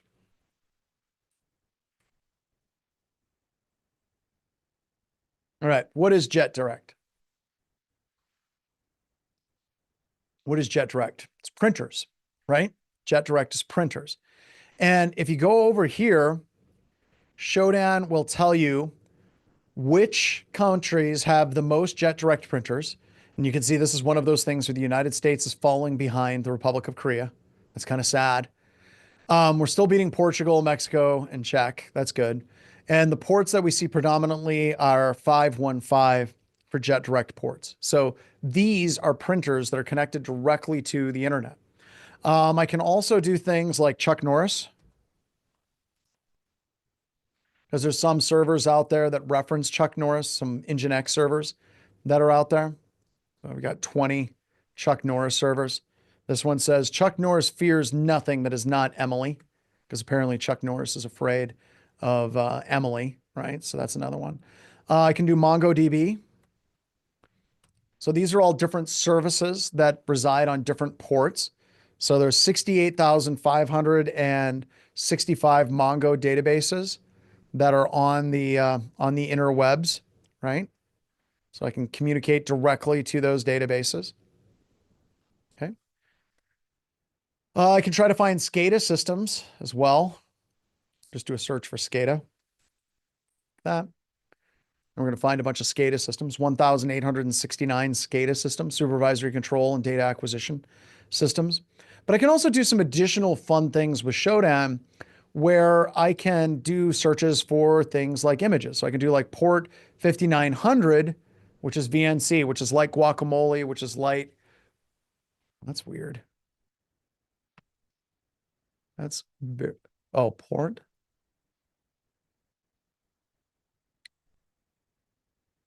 Give it a sec. There we go. So these are VNC systems with no authentication whatsoever. That's bad. I can also focus in on ICS VNC systems. So you can see that we're kind of looking at that port and services thing. So you're learning what are the services that we see on ports and what are the ports that are exposed on the internet and just how bad is the internet as a whole. Bad. We're just going to go with really, really bad right now because I think that that's good. By the way, you can play with Shodan. It's awesome. And every Black Friday and every once in a while, Shodan will have like these crazy good bargain deals. So you can get Shodan for next to nothing, right? So is this helping you understand the idea of a port and a service, right? We have 65,536 ports, and we can have a number of things residing on those ports. And when we're looking at Shodan and we're looking at like what are the ports that Nmap sees, these are the main ports that they're looking at. These are the main ports that you will encounter in your career. So having a good understanding of these ports is probably the best place to start. After you get off of these main ports, especially these main ports, it gets into weird esoteric services. And I've been doing this now for 26 years. And I get off of these particular ports and it gets into weird esoteric ports, and I'm still going to look things up at that point as well. So I played around with TCP dump, did it briefly. We're going to have a lab with TCP dump here in a little bit, but I wanted to introduce you to TCP dump in a little bit more detail. With TCP dump, I can have it list out the interfaces. So in your computer system, there can be multiple different interfaces that are running, and an interface is merely a device that communicates via the internet, right? So an interface on your computer would be the fat phone cord. That would be the Ethernet interface. You also have wireless interfaces. Totally can do full up wireless interface, your wireless card. Weird interfaces, your HDMI cable, you can communicate over HDMI. I know it's weird. You have an old computer that still has a dial-up interface. I feel bad for you, but I don't judge. I don't judge. But you have all of these different interfaces, and TCP dump can tell you which interface you're using. The other thing that we can do is we can look at the hex dump of data and the ASCII dump of data as well. So let me show you what that actually looks like. So if I go here, and I'm going to close this out. If I reestablish my my connections up above, let's go ahead and let's Control C. I'm going to restart my Netcat listener. We're just going to transfer some data. I'm hoping you're kind of learning is like Netcat is just sending raw data back and forth. And I'll show you what's actually going on under the hood. I can actually give additional flags and switches. Like I can say, I would like to see the ASCII, which is the human readable data. And I'd like to see the hexadecimal output. And I can put in a whole bunch of data on one side, like, and I send it, and you can actually see what that looks like. So right here, you can see after the TCP IP header, this is all TCP IP header data. Once it gets to this point, 414141414141, it is merely a whole bunch of A's, right? I can then take that and I can respond back with a bunch of. If I hit enter, I can then see that all of that data now becomes 424242. And I can put in C like so, and it's going to be hexadecimal 434343 and so on. So on the left is hex, and on the right is the ASCII decode of what that data actually is. So I can actually see that data and how it's being sent and how it's being represented with the A and the X. I can also read in the data from a previous capture. So we have a lab that's coming up that's going to take us up to and through the break, where you're going to read in a packet capture of malicious malware. That's redundant. There's no such thing as like good malware. I mean, mal is in the title, but it's malware traffic, and you're going to look and identify the data in that malware traffic, right? You can write to a file as well. So if you're running a sniffer, or you're running it for a period of time, you can write the data out. So you can ingest it into another tool out there as well. So that brings us to the lab, which is going to take us up to and through the break. Now, the labs are all on resources. And I can go to GitHub and I'll share with you the link. I'll put it back in again. Go to navigation. There we go. Let me share this with you all just so you have it again. I think someone beat me to it. And we're going to be doing the TCP dump lab right here. Okay. Now, the goal of this lab is to get you familiar with the virtual machines, to get you familiar with TCP dump and some of the switches. Don't get wrapped around the axles of like, how do we know this is malware? How did I find out that there's malware? Did somebody tell me that there's malware? We're just using malware. We're looking at this packet capture through the lens of it being malware. Okay. So don't get wrapped up too much. So the first thing we're going to do is don't resolve any names. We're going to read in a PCAP file. Now, a PCAP file is a packet capture file. And we're going to focus our data on just one host, one IP address. Otherwise, it's too much data. Then we're going to kind of walk through what that is. Then we're going to focus on that port that we talked about, that port 80. Then we're going to look at the ASCII data.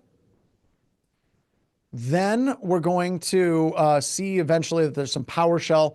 I'll talk about that PowerShell. Please don't freak out on that as well. Just don't. You run into an issue. If you start freaking out, I'll explain all of this. It's not like this is an Easter egg that you're hunting. It's just packet capture and things like that. And then it's base 64. So this walks you through some of the basic commands. And then we also have a bunch of other packet captures.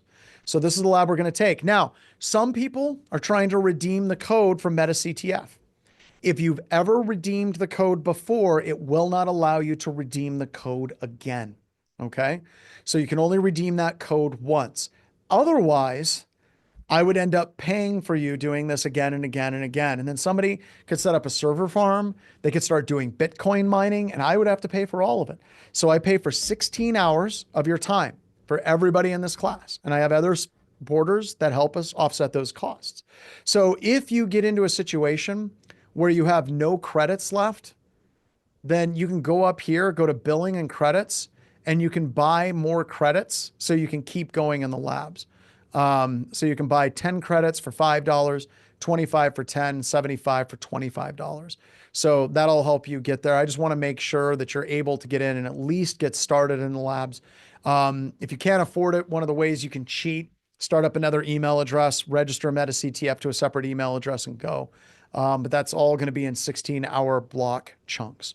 So with that, Let's get rolling. This will take us up to and through the break. We will resume at 10 after. Here we go. So in case you don't know, I usually like to go through the labs kind of quickly, kind of explaining like, here's what you're going to do. And then we go through a lot slower where I do a walkthrough step by step by step on what we need to be doing and kind of what the learning objectives are for that particular course.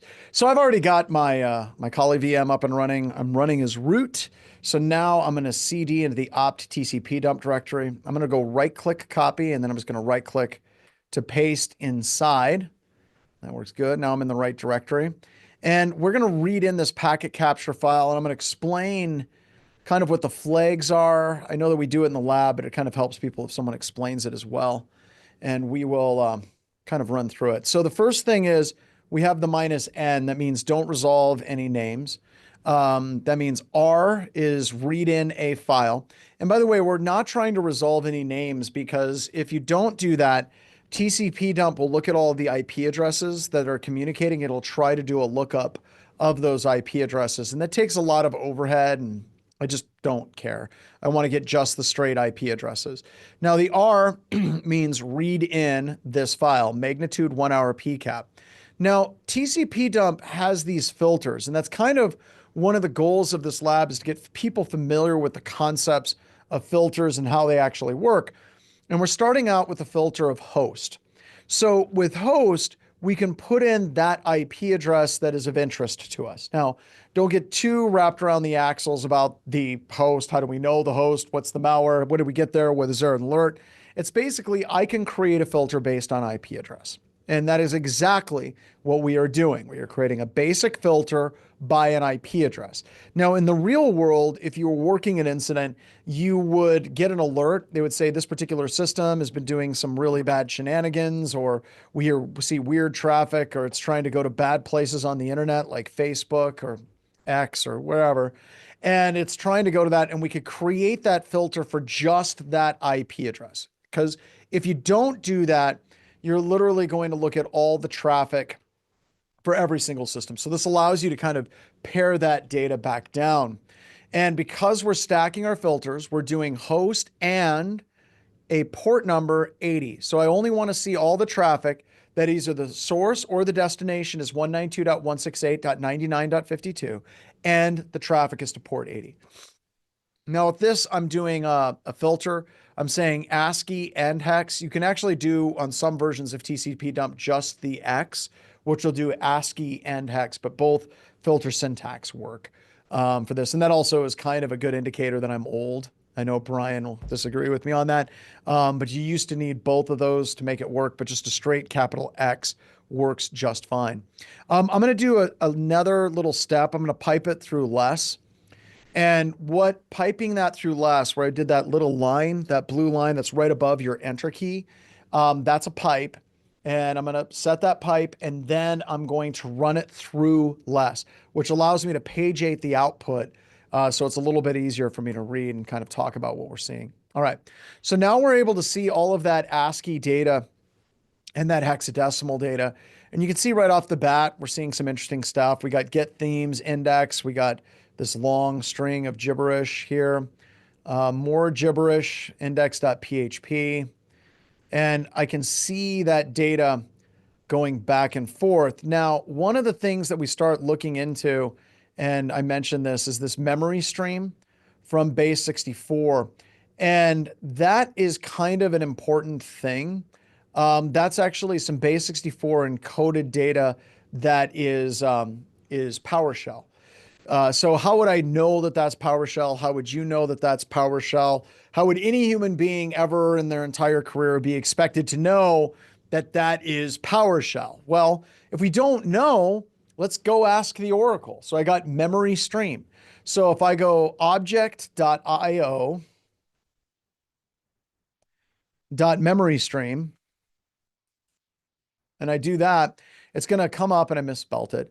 It's going to say it's a C# PowerShell nomenclature. So I know that I'm looking at some code within this data. Now, normally the malware that you would encounter would use some type of encryption. More than likely, you would never see this.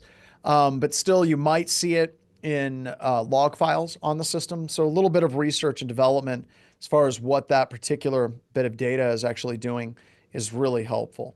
All right, so let's keep going on the lab. We broke down the different parts of it. We got IP, we got ARP packets, source destination, and that's our first capture is port 80.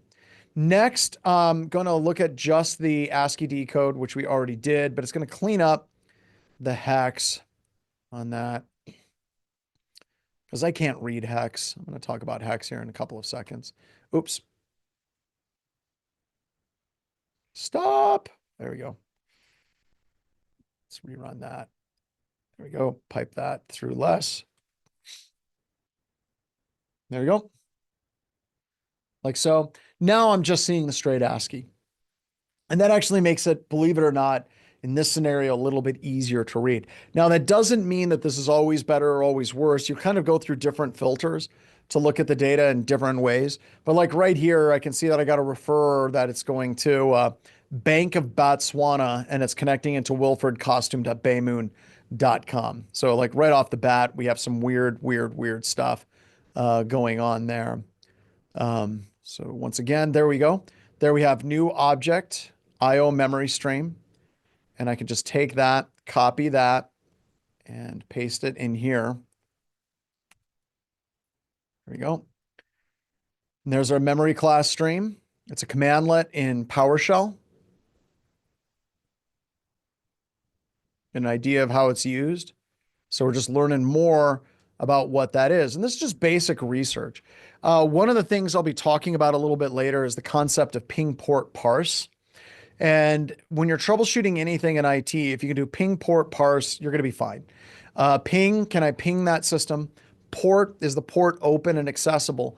And then parse means parse any log data that I get by simply copying it, pasting it into Google or AI, honestly.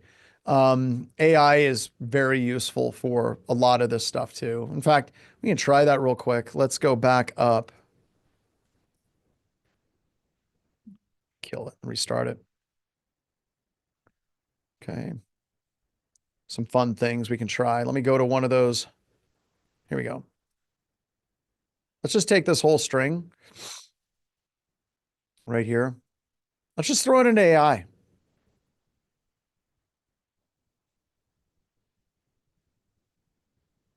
going to right click to copy it.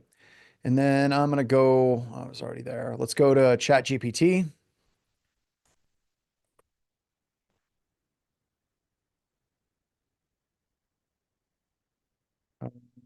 What does this do?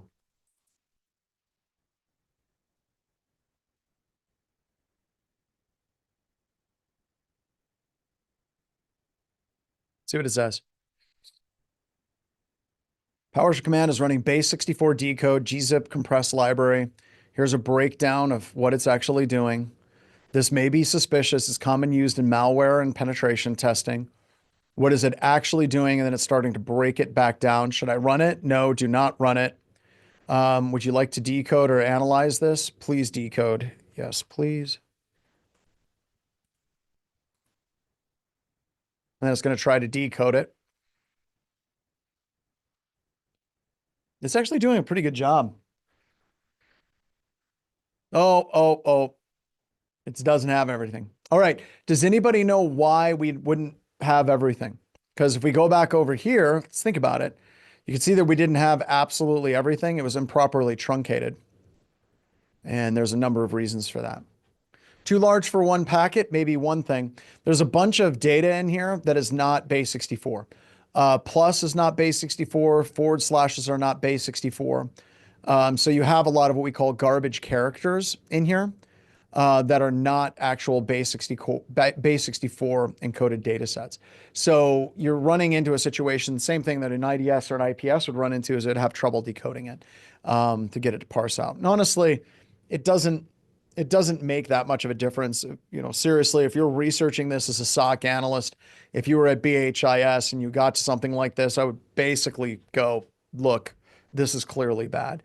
I might go through and try to do it in smaller chunks to try to get it out, or I might do something with base64 decode with ignore garbage as a filter. for it as well. So there's a number of ways to deal with that. But overall, like if you're trying to do some basic research as a SOC analyst, I mean, we've got a pretty good idea kind of what's going on here. We see that we're using this type of base64 decoded and encoded data. It's been gzipped and it normally would not be recommended to run. So we're kind of using the tools at our disposal better than just trying to do all this stuff by hand with doing that type of analysis against the malware itself. Now, let's go ahead and before we jump into that, we'll do editors. If you're doing editing, now is the time to do an edit it.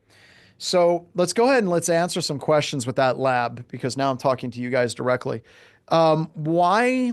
What questions do you have? Instead of me asking you questions, what questions do you have for me? We got base64 encoded strings. We've got decoded. It could be truncated because of the packet size limitations. It also could be just those carriage return new lines and those plus symbols and things like that. Why did your VM crash? I don't know. Most of the time, whenever we're seeing, I'd need a screenshot of that crash for me to know. So if things break, if you're ever doing anything troubleshooting, screenshot and show us the error that you've received. If it's a guacamole error, I can look at that error. We can help troubleshoot it on that as well. And then the other thing is if it's a screenshot, I can tell you what's going on most of the time on that as well. Are these VMs available to download and run locally? No, we moved everything to the cloud. And there was a bunch of jokes earlier that people were talking about VMware pooping the bed, and Broadcom was there the next morning and it was like, I like the way it smells. It's just horrific that what's happened to VMware over the past couple of years. So it got to the point where it was so unreliable and so unstable for my students that I basically had to move everything into the lab in the cloud to get it to work properly. But they're cheap to run. And it would be two separate VMs that you would have to download to get it to work.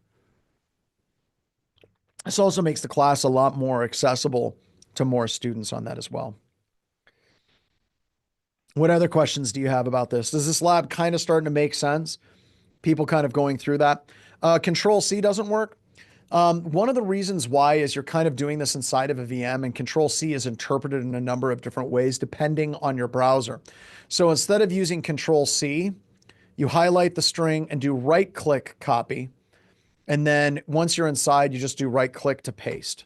That's the better way to copy and paste moving forward. And that as well.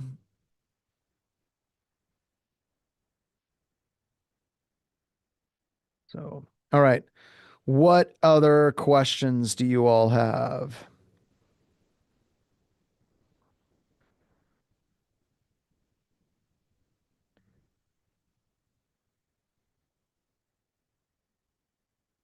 Yeah, you can copy both ways, but I recommend right click copy. Where does all this kind of research fall in the SOC workflow? Usually, whenever you have something go wrong, like an incident or you have malware or something you're dealing with, that's where you would actually start doing this. So this particular workflow would be applicable for any network-based analysis that you would do. And you will be doing this type of network-based analysis if you're doing it as well. Is there a way to stop execution? Let me try rerunning this.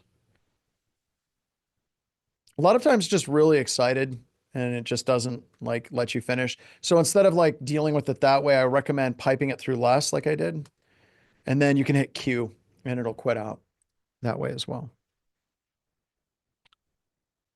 We're looking at grep. We're going to have a full lab dedicated to grep. So that is coming. And yes, we can restrict it to subnets, and we'll be doing that here in a second too. We got some labs on that as well. And yes, this all assumes, well, not necessarily. So whenever you're in an incident, if I have a system that is compromised, I can totally just start creating a packet capture on that system. So if I was on this Windows system right here, I could totally just start it up and do Wireshark. And Wireshark is one of the tools that is installed. And then I could run that packet capture and save that packet capture. And then I could do analysis on it all the time. So why not synac? What does dot mean? If you look deeper in the packet, Naveen, you're able to see the actual ACK data. So it basically, you will see ACK. So you'll see send dot, keep reading down the line, and then you'll see that ACK. Snap length of 0. We had Iron Mask was asking about snap length of 0. Believe it or not, snap length is used to determine the size of the packet that you're trying to capture. Whenever you set the snap length to 0, it means you're capturing the entire packet. So it's a weird little trick. So instead of trying to guess the size of your packets and you just want to always capture the full packet, set snap length to 0 and you will capture the entire thing as well. All right, Jelly Beanster. Thank you, Jelly Beanster, for bringing up Jennifer's question. Destroyed my lab, and I'm just reading the lab to understand this. Is this a better method than Wireshark? No. Yes. Maybe. Hold on. All right. So TCP dump is one tool. Wireshark is another tool, and their use cases are really different. All right. So they're really, really, really different. Wireshark is really great for kind of in-depth packet analysis and explanation, whereas TCP dump is really good at high-speed data capture, acquisition, and then also trying to get some initial analysis on those packet capture files as well. So the use case is different. Even though there is overlap between the two, it's not an issue of what tool is better. It's basically what tool is better for the certain situation. So if I'm working on capturing a lot of data, I'm going to use TCP dump. If I'm trying to analyze a specific data set for an individual host, I will use Wireshark. So in my workflow, I'm using TCP dump and I'm using Wireshark, and I also use T-Shark and on that as well. Another question, I'm seeing a lot of ACK packets going back and forth between host on port 80. What does that indicate? Just means they're talking to each other. Just like Mars attacks. They're going ACK, ACK, ACK, ACK, ACK, ACK, ACK, ACK, ACK, ACK, ACK. So if I send a lot of data like the Encyclopedia Britannica, it'll go SYN, SYNAC, ACK, ACK, ACK, ACK, ACK, ACK, ACK, ACK, ACK, ACK, ACK, ACK, ACK, FIN, FINAC.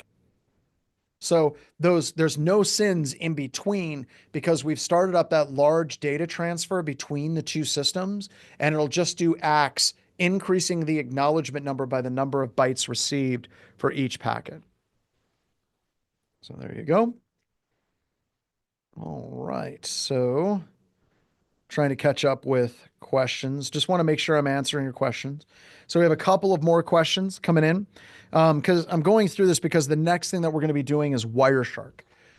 So once again, it's not an issue of which is the better tool. You're going to completely miss the point if you're trying to identify what is the best tool, just the different use cases on that as well.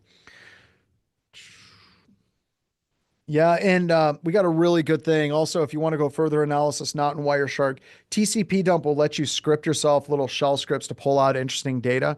Absolutely, you can do that with TCP dump. You can also do it with T-Shark, where you can do all kinds of cool scripting with T-Shark. Ike is... So last question from Ike, and then we're going to get rolling with Wireshark. Would TCP dump be able to see something like ARP spoofing or poisoning? Ike, I don't know anything about you other than your name is Ike and your icon's pretty badass, but that is a really good question. And the answer to that question is yes. So would Wireshark as well. So whenever you send traffic out to the internet, so if I'm sending traffic out to the internet, the IP address of, like, let's say I do this. Here, let me show you. I'll find my, there we go. So if I do ping 8.8.8.8 like that, the IP address is going to be the IP address of Google, right? But here's where this gets really, really, really interesting, Mike. The MAC address will be the MAC address of the gateway. So if you look, if I ran the route command on my Linux system, it's saying this is my default gateway and all of my traffic gets routed to this IP address. And I have a couple of adapters, right? So we have this 10.10.192.0. So if I try to ping 8.8.8.8, or I try to connect to 8.8.8.8, the IP address is going to be the IP address of Google. However, the 802.2 header, which we haven't even talked about in class, but that's like the raw Ethernet frame, the MAC address will be the MAC address of the gateway. So all of your traffic is smart enough on the internet that when it's going to the internet inside the TCP IP header, You have the port and you have the IP address of the internet system that it's going to, but it's going to put the MAC address of the gateway. Whenever ARP cache poisoning happens, the MAC address for the gateway will shift to a system on the inside of the network that is not the actual gateway itself. So, rock on. Did that help answer your question, Ike? Because that was deep. That was a deep cut. Yeah. Really super sharp question. Paul is typing. I wasn't able to get much on Sunday. I was hoping to do my research, something in Wireshark. I saw Quick. So Quick is interesting. So Quick and also SCTP are multi-honed protocols. So think of it like this. If I'm trying to download something from Netflix, I'm pulling it from one IP address, right? So that one IP address that we're communicating with is going to be that one system. However, whenever I'm looking at the internet, I can actually speed things up by multi-honing it. So whenever I'm using Quick protocol, I'm using a variant of UDP where I'm downloading traffic in multiple simultaneous streams at the exact same time from multiple different computer systems. The reason why this is such a cool protocol for malware is there is no one stream that has all the C2 traffic. It is federated across multiple separate streams. So some intrusion detection, intrusion prevention, and firewall systems have trouble reassembling it properly because it's running over multiple streams and put them in. It's kind of like a load balancer, but imagine it's load balancing across multiple systems simultaneously and transferring a large amount of data. So instead of like downloading something from Netflix from one IP address, I'm now downloading it simultaneously from 15 IP addresses coming to my system directly. So I'm not overloading any one of those systems. So really good question there as well. You didn't get it wrong, Milo. It wasn't wrong. It's just kind of a different way of looking at it. Like a load balancer will take each of the streams and load balance to a different load balance point based on the utilization. This is more simultaneous. So it is a type of load balancing, but it's not the way that your traditional like load balancer would work, I guess. Good questions. All right. So are we ready to move on to the Wireshark section? Let's go ahead and jump in. And if you have any other questions, feel free to save them for the Ask Me Anything. We're going to go through this and we'll do Wireshark as a lab. And then I'm going to do the walkthrough after the break. And then I will kind of do the Ask Me Anything. If you have any questions, you can kick them in on that as well. All right, so now let's talk about Wireshark editors. We're going into the Wireshark section. So Wireshark is different than TCP dump. I know that that seems obvious, but the use case is a completely different creature. Whereas TCP dump is really good for speed, it's really good for scripting, it's really good for integrating with Bash and carving large data sets into smaller data sets. Wireshark is really good for an in-depth analysis of what a packet is actually doing in the data that is being sent and received. Makes it visually a lot cleaner for you to understand. So one of the first things that we have is the interfaces, right? So if I go over to my Wireshark system and I run Wireshark, start it up again. I start up Wireshark. It's going to ask me, what do I want to capture on? It's going to give me the Ethernet, local connection adapter. And the other thing that's really, really super cool about this is it's giving me a little graph of which one of these actually has data. So I see that Ethernet 3 is the active adapter. I can double click on that and it's going to allow me to start seeing the data that is being sent and received on that particular system. In this situation, you're seeing a lot of traffic with Guacamole, where I'm watching myself, watch myself, watching myself, watch myself, which is a little bit disconcerting. I'm not going to lie. It is kind of a bit weird. So just a little bit different. All right. So we can see that traffic as it's being sent back and forth.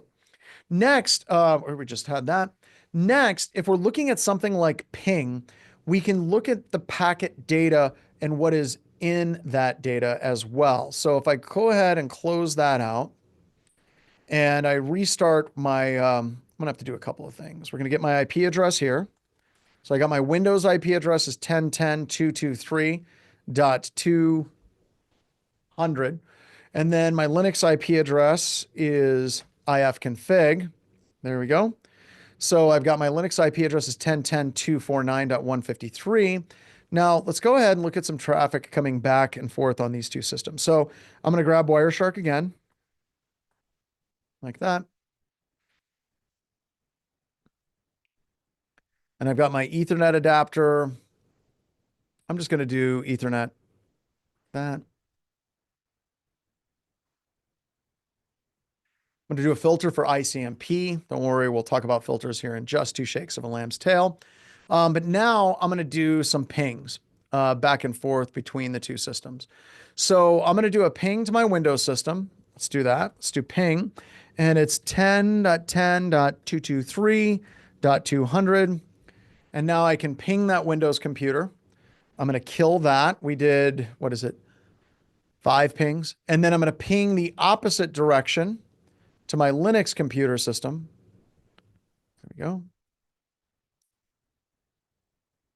I'm going to do ping 10.10. What is it? 249.153, like so. It's going to send 3 pings. Now it's done. Excellent. All right. So when we're looking at Wireshark, we can see the ICMP echo request packets. And let me give you an example of like what ping is and how ping does its thing, right? So ping is sending an ICMP echo request. All right. Now what that is basically doing is, in computer nerdy speak, it's basically saying, are you alive? Hello. Hi, is there a system there? That's all it's doing. So it's checking to see if there's connectivity between these two computer systems.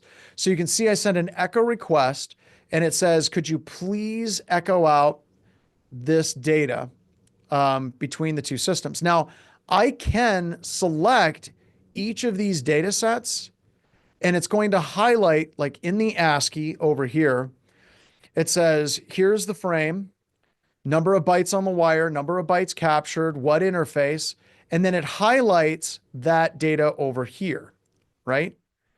So as you select this data between the left and the right, it's going to start explaining what that data is. So I talked about MAC addresses.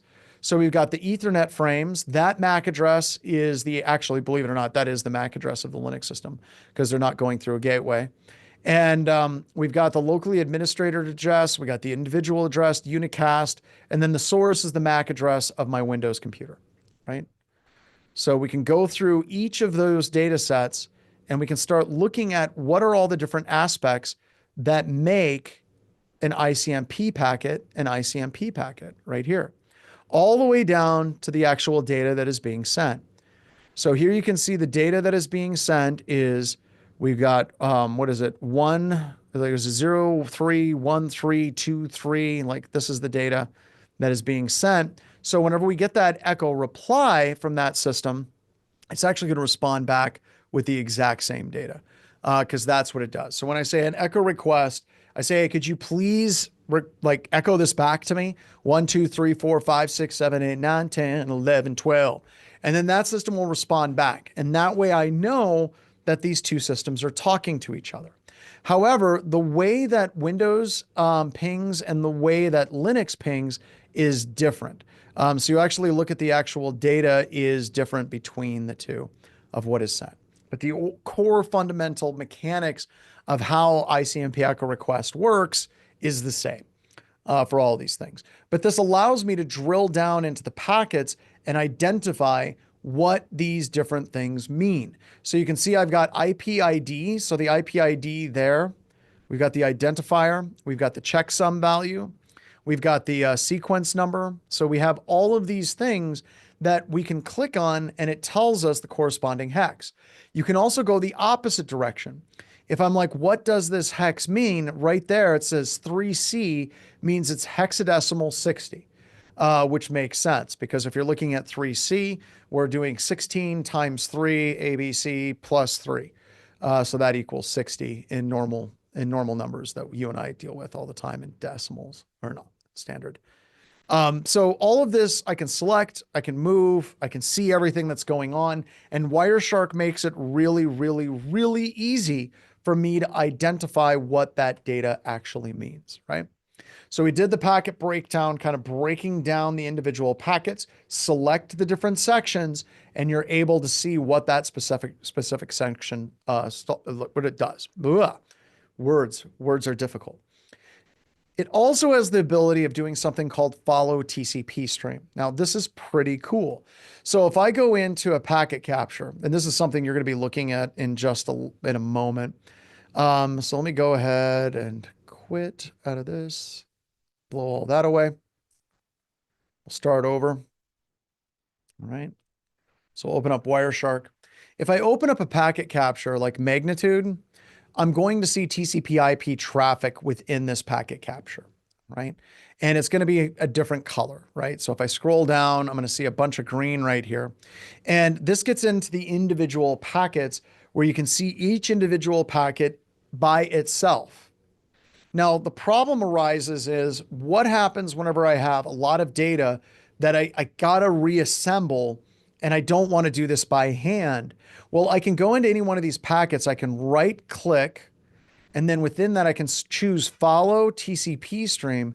And then it's going to break down what is the data that's being sent and received. It makes it in an easy to read format. So here you can see this is a GET request. This is a response, and it color codes it for me where the responses are in blue and the requests are in red. And right now in this blue section, you can see that this data was heavily truncated by TCP dump, right? That's a lot of data that was being sent, right? So I can see that request that's in red up above very, very, very quickly responds back to a very large response of base64 encoded data, all right? So we can look at those TCP streams and we can have Wireshark do that reassembly for us very quickly so that we don't have to. The other thing that we're going to look at is statistics. And I love statistics in Wireshark because most of what you're going to be looking at with statistics is learning about what the packet capture is actually made up of. Like we have a lot of HTTP traffic. We have a little bit of SMB traffic in here, but I can see that the vast majority of our traffic is HTTP. And I can right click on that and I can very quickly create a filter for just the HTTP traffic in this as well. I can also do things like IPv6. I can do, what's another one? LLMNR. And I can put in the individual like protocols that are interesting to me. And Wireshark will quickly break those protocols down for you in understanding what's going on. Next up is conversations. Who's talking to who and how much are they talking to each other? So if we do that, if we go into statistics and then I go into conversations, I'm going to go to IPv4. It's going to say that we have these two systems are talking a lot to each other, right? And I can look at the total bytes and the total packets that are being sent and received. So I can see who are the systems that are talking the most to each other. And I can put a sort on that on packets. I can put it on bytes, and I've got my HTTP filter. I've got my LLMNR filter. So let me clear my filter and redo that. There we go. So let's go back to statistics, conversations. That looks better. All right. So I can sort on the number of bytes sent and received in IPv4. There we go. That's it. And I can see that my top talkers is this system, the 52 system. Let me zoom in. 52 system is talking the mostest to 185 and 228. So we have a lot of data that's being sent between those two computer systems. Now, this becomes really important for us when we're trying to figure out where we need to focus our efforts on. And usually I want to focus on the top talkers to start. So you can see that we have 29,000 bytes for that particular system. So if I want to, I can right click on that and I can apply that as a filter, and it's going to automatically create the filter for me over here. And there's the filter it just created. And I created that with a simple right click where I said, okay, IP-ADDR equals 192.168.99.52 and IP address equals 68.183.138.51. So now I'm able to see all the communication between these two computer systems, and I can right click once again and I can follow that TCP stream to actually see what they're saying back and forth with each other. Now, once again, this is not encrypted, right? But we do see malware in this particular situation. It's using like steganography type techniques where it's hiding in plain sight and it's trying to encode it. So there's no encryption being used, but there is base 64 encoding being used as well. Protocol hierarchy, we already did that a little bit with HTTP, where we can see which protocols are being used in this. So you're going to see some SMB for window-to-window communication. You'll see a lot of HTTP and then ICMP and LLMNR, but it'll break down what are the protocols inside of this packet capture. HTTP requests, let's go to that. So if I go to statistics and then I go HTTP and then requests, this actually is really super duper important. And the reason why it's important is because when you're looking at like web traffic communication, let me just show you real quick. If I go to, let's say, yahoo.com, okay, I make a request for yahoo.com, all right? So I go to yahoo.com and it loads up just this tremendous amount of garbage in my browser, right? I've got articles for Firewalla. I've got White Lotus, Donald Trump, 1923 series. I've got, oh, great, Holly Berry, fan of Chris Hemsworth. Quick getaway. I could play Snake in my browser. That's fun. But I've got all of these different ads that have triggered and the new stuff. I've got games and all of this. But really, I made one simple request for yahoo.com and I got, okay, that's just adorable. Sorry. I don't know who here wouldn't want a dire wolf, puppy, not a real dire wolf. They'll bite your face off. But when you're looking at this, that simple request, that GET request generated a whole crap ton of confusing stuff. So with Wireshark, we can just boil it down to what is that individual GET request. So you can see that we made a GET request for wilfordcostumebaymoon.com, weather services, and then also Windows Update. So even though there's a lot of HTTP traffic, the individual system in here, it made one simple request for wilfordcostume@baymoon.com. That one thing created that cascade of all of that traffic, and it's giving me the name of the domain that I can then start researching and I can start investigating as well. All right, what else do we got? All right, so we're at the lab now. So this lab is going to take us up to and through the break. And let me show you the lab here. Go back. So we're going to be doing the Wireshark lab here. And I've kind of went through a bunch of this stuff, but you're going to go through the instructions and you're going to get your hands dirty with these packets and how these different filters actually work and the packet decode of what's happening within these requests. This particular lab is going to take us up to and through the break, and we'll do 20 minutes after. Actually, yeah, it's a pretty good lab. There's a lot that you're looking at, so I think 30 minutes would be good on this one. So we're going to do this. It's going to be a 30-minute lab. So, and it's going to start here in just a minute, but we're going to resume at 20 after. So we're going to do the Wireshark lab, and we're going to resume at 20 after. So with that, let's go ahead and let's get rolling, and I'll see you at 20 after. There we go. All right. So we already kind of went through the packets and the packet order. We went through like what a packet looks like in the previous section. So let's actually get down here a little bit and let's look at some conversations, right? Because I think the conversations part of this is really where I like to start with packet captures to identify what is going on. So I'm going to go ahead and clear this filter. And we're going to go statistics and we're going to go to conversations and we're going to go to TCP IPv4. And then I'm going to sort on the number of bytes. Let's see what we got. Packets. I think I still have some. Let's go to TCP IP. I think I still have a filter in play. Nope, I don't. There we go. All right, so let's go statistics, conversations. There we go. So now we can see who's communicating with whom, as far as like the number of bytes and the data that's being transmitted between the two systems.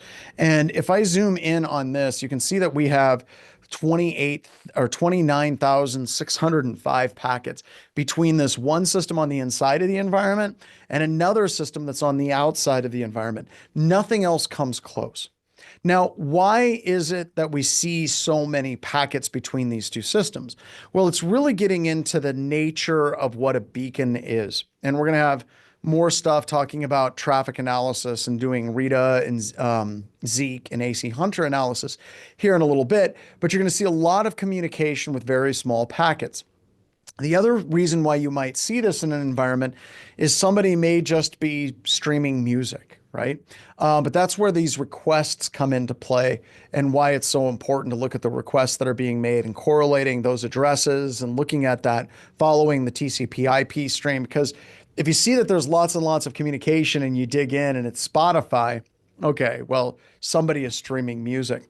Oh, by the way, as an aside, you probably want to start banning streaming services on your corporate computers, and you probably want to start banning things like ads at the edge of your network. And the reason why is those things are completely unnecessary for day-to-day business functions. Also, you have these magical things called phones where people can listen to Spotify on their phone, or they can go and surf Facebook on their phone. They don't need to be doing that from a company computer. But we're seeing all of this traffic. We have 25 meg that's being sent. It's a lot of data. So if I want to, I can right click on that and I can apply that as a filter selected and the direction between A and B bidirectional. So what that basically means, whenever I do that filter, so I right click, apply as filter, selected A, and if you look at the way that arrow is going, it's saying either direction. And as soon as I unclick it, it goes away. But it says bidirectional. So it doesn't matter if it's coming from A to B or going B to A. It's just either direction. It means that those two systems are talking to each other. So now I'm going to go ahead and close this out. And now it's created that filter automatically for us. And one of the reasons why we have this particular section in the class is we're trying to get across to a SOC analyst that, yeah, we could try to teach you how to create Wireshark filters from scratch. The other way that I could show you how to do this is to create Wireshark filters utilizing the built-in automated tools that Wireshark offers you. So if I'm trying to look at the communication between these two computer systems, I can absolutely do that very quickly by using statistics and conversations to do so. So that works out nice. So let's go ahead and let's go back to, let's go back to the lab instructions. So we did the conversations. We already sorted by the packets, applied the filter, and it created that filter for us. And then within those packets, we can follow that TCP stream to start analyzing what is the data. So I can right click on any of these packets and I can go follow TCP stream. And now it's going to give me the decoded payload data.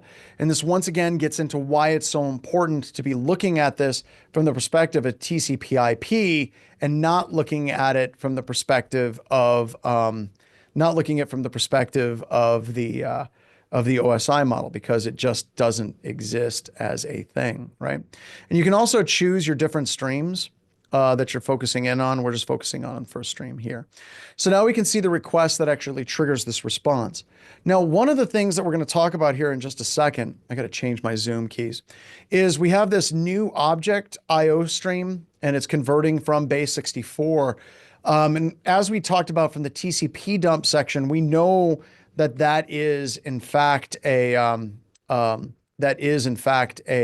little bit of PowerShell that's being used, but there's some additional really cool features inside of Wireshark that we can do to try to drill in on some of that as well.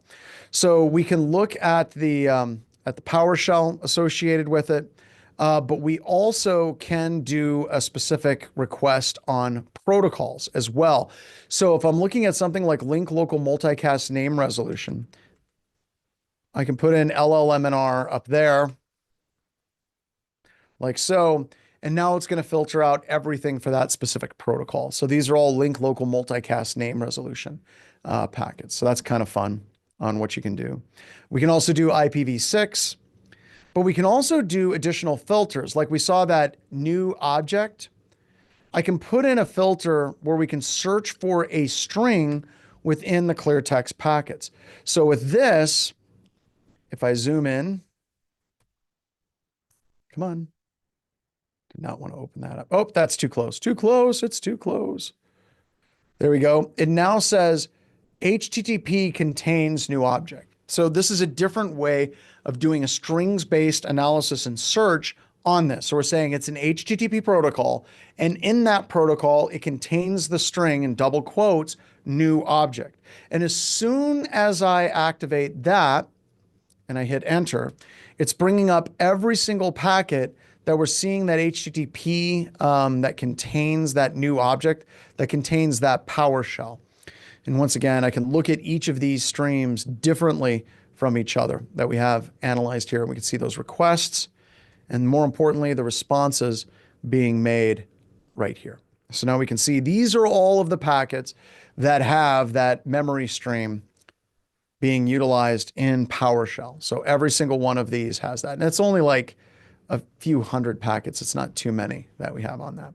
So once again, I kind of hope that with all of this, that you're just kind of getting a taste for just how powerful Wireshark can be when you're analyzing packets and you're looking at like packet level decode. But I'm also hoping that you can tell seriously why we would use Wireshark instead of TCP dump. Because Wireshark it's got a GUI. It's not going to be really good at doing massive packet capture analysis. You're not going to do that. Instead, you're going to use TCP dump, or you're going to be using T-Shark to do that type of analysis. Wireshark is much, much, much better at doing packet level analysis to say, what is this packet? What is it doing? What is all this traffic for this specific host? What are the statistics? So you're really trying to pick out what is the right tool for the right cause. So that is it for the actual like standard instructional portion of today. Now we're moving into, once again, one of my favorite parts of all of this is the Ask Me Anything portion of the day. So just give me a second here, and I'm going to pop my Discord up so I can see the questions as they're coming through. Here we go. There we go. So we got Discord up and running. So now feel free to just ask me any questions that you have at this point, editors. This is not something that we would want to make it into the actual recording of that as well. Are we going to use lots of Wireshark as a SOC analyst? So this is a yes and no, maybe so type thing, right? So yes, you should be using it. No, the vast majority of SOCs do not use it, but they should. So when we're working IR and I'm working with companies and we're trying to deal with malware, we're trying to deal with things, it's really, really, really difficult for me to like kind of work with a customer if they don't understand or they don't have anybody that can actually communicate effectively in using Wireshark. It's just hard. So we talk about this because there's a lot of people that just don't think it's important for somebody to be able to know these skills because they really, okay, this is getting a bit rough, but all right. So when you're looking at this, you're really starting to look at people that believe that they can just buy a tool, like a SIM tool or a firewall that'll do everything for the analyst. It'll just do their job. You're talking about SOAR, you're talking about AI, you're talking about all these things which have valid uses in a SOC, but unfortunately the way it's being sold to many people in the industry is it's going to be completely replacing any of the stuff that we did today. And that's complete dog shit. That's not what's going to happen. The more I see organizations become more and more dependent on their EDR or their firewall analysis, the more I'm seeing those particular companies, those ones getting hacked horribly and spending hundreds of thousands of dollars in an incident response IR gig with Mandiant or some company like that as well. So be careful, right? So yes, you should have these skills. Do you have any courses that will be able to help you build a cybersecurity home lab? If you want, there's a great webcast out there, Building a Kick-Ass Home Lab by Jeff McJunkin. So take a look at that. That's an hour-long presentation that's amazing out there as well. But also with everything that you have here from a lab, I would recommend you know all my labs inside out, backwards, frontwards, forwards before you start trying to build out a home lab for those things, because these things that we teach in these three classes will be very fundamental to that as well. Uh, and that as well. How do you identify PowerShell activity over HTTPS rather than HTTP? There's a couple of different ways. First, we do beaconing analysis instead, and that's what we're going to be teaching. Second, if you're getting sysmon, when that PowerShell executes, you'll be able to get that PowerShell from the sysmon logs. Now, you can do SSL TLS interception. I mean, it depends on your organization, right? I just got back from Europe, and really, if you're looking at GDPR, they really don't like TLS SSL interception in Europe all that much at all. Number one. Number two, even if you do have TLS SSL interception, we're seeing most of the malware that we create at Black Hills Information Security. What it does is it's HTTPS, but then it's encrypted and encoded inside of that HTTPS as well. So even if you're using burp, even if you're trying to intercept it with an interception proxy, you're still not going to get the visibility that you think you're going to get out of it. So we'll talk about both of those things and a little bit more data on that as well. What's next in network should I focus on? I don't understand that question. If you want to rewrite that, that'd be good. What next in network? I'm curious about the trade-off between convenience and security in systems. They often feel mutually exclusive. More convenience seems to be less security. I kind of disagree. One of the reasons why I disagree, and I think you're 100% correct up until relatively recently, if we're looking at kind of single sign-on and we're looking at cloud computing and we're looking at like token-based authentication, I'm getting to the point now where I'm asked to authenticate via my mobile device, enter a code like 52, right? That's actually really easy. I think that you're finally starting to see the world of systems design and integration, looking at ways that you can implement security in a way that's better for security, that isn't a Dilbert cartoon of we need to tighten the vice around your head even more, right? So we're starting to see that get better, right? It's getting better, but it's slow. And I think the reason why it originally was that way is people just always equated the more difficult things were, the more secure they actually were out there as well. Jennifer asked, is beaconing always translated a huge amount of packets? Not always, but very, very often. If you go to this website called Malware of the Day,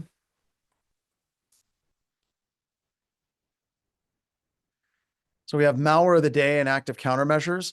We have tons and tons of packet captures from Merlin. Like here's a really cool, this is a backdoor called Merlin C2 with data jitter. So we talk about how do you create this? What is the C2? What is the jitter that we have associated with it? Beacon delay 90 seconds, jitter 3. And you'll still be able to see that a lot of the malware that's out there has very strong profiles for being able to detect that malware in that environment as well. So just some really, really super cool stuff that's available. If you want to learn more about what malware actually looks like, I cannot recommend enough of Malware of the Day. Okay.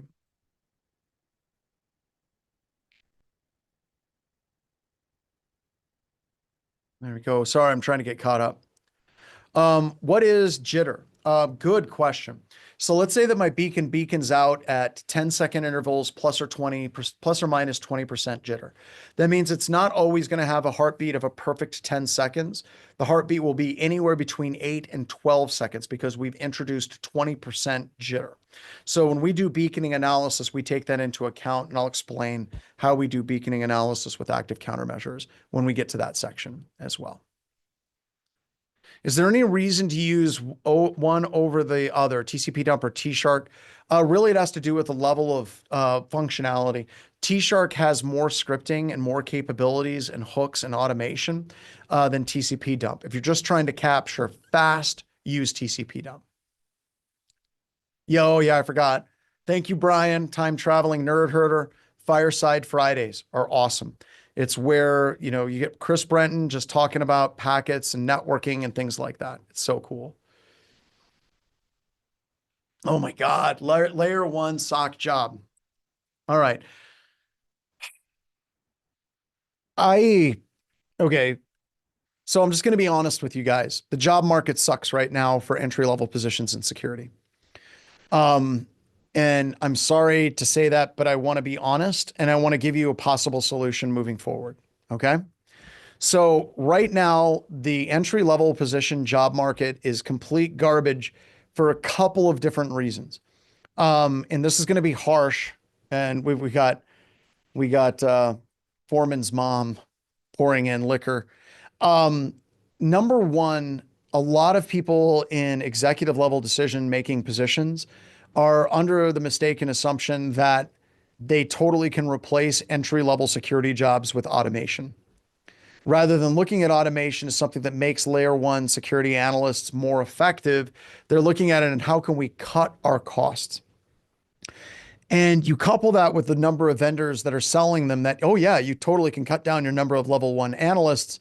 And you got this like mini perfect storm that's hitting the industry right now that is really driving this kind of the desire to hire junior level SOC analysts into the dirt. Then, and this is where this gets hard, but I'm going to be honest with you all. The quality of SOC level analysts, level one analysts, or pen test level one analysts is absolute garbage right now.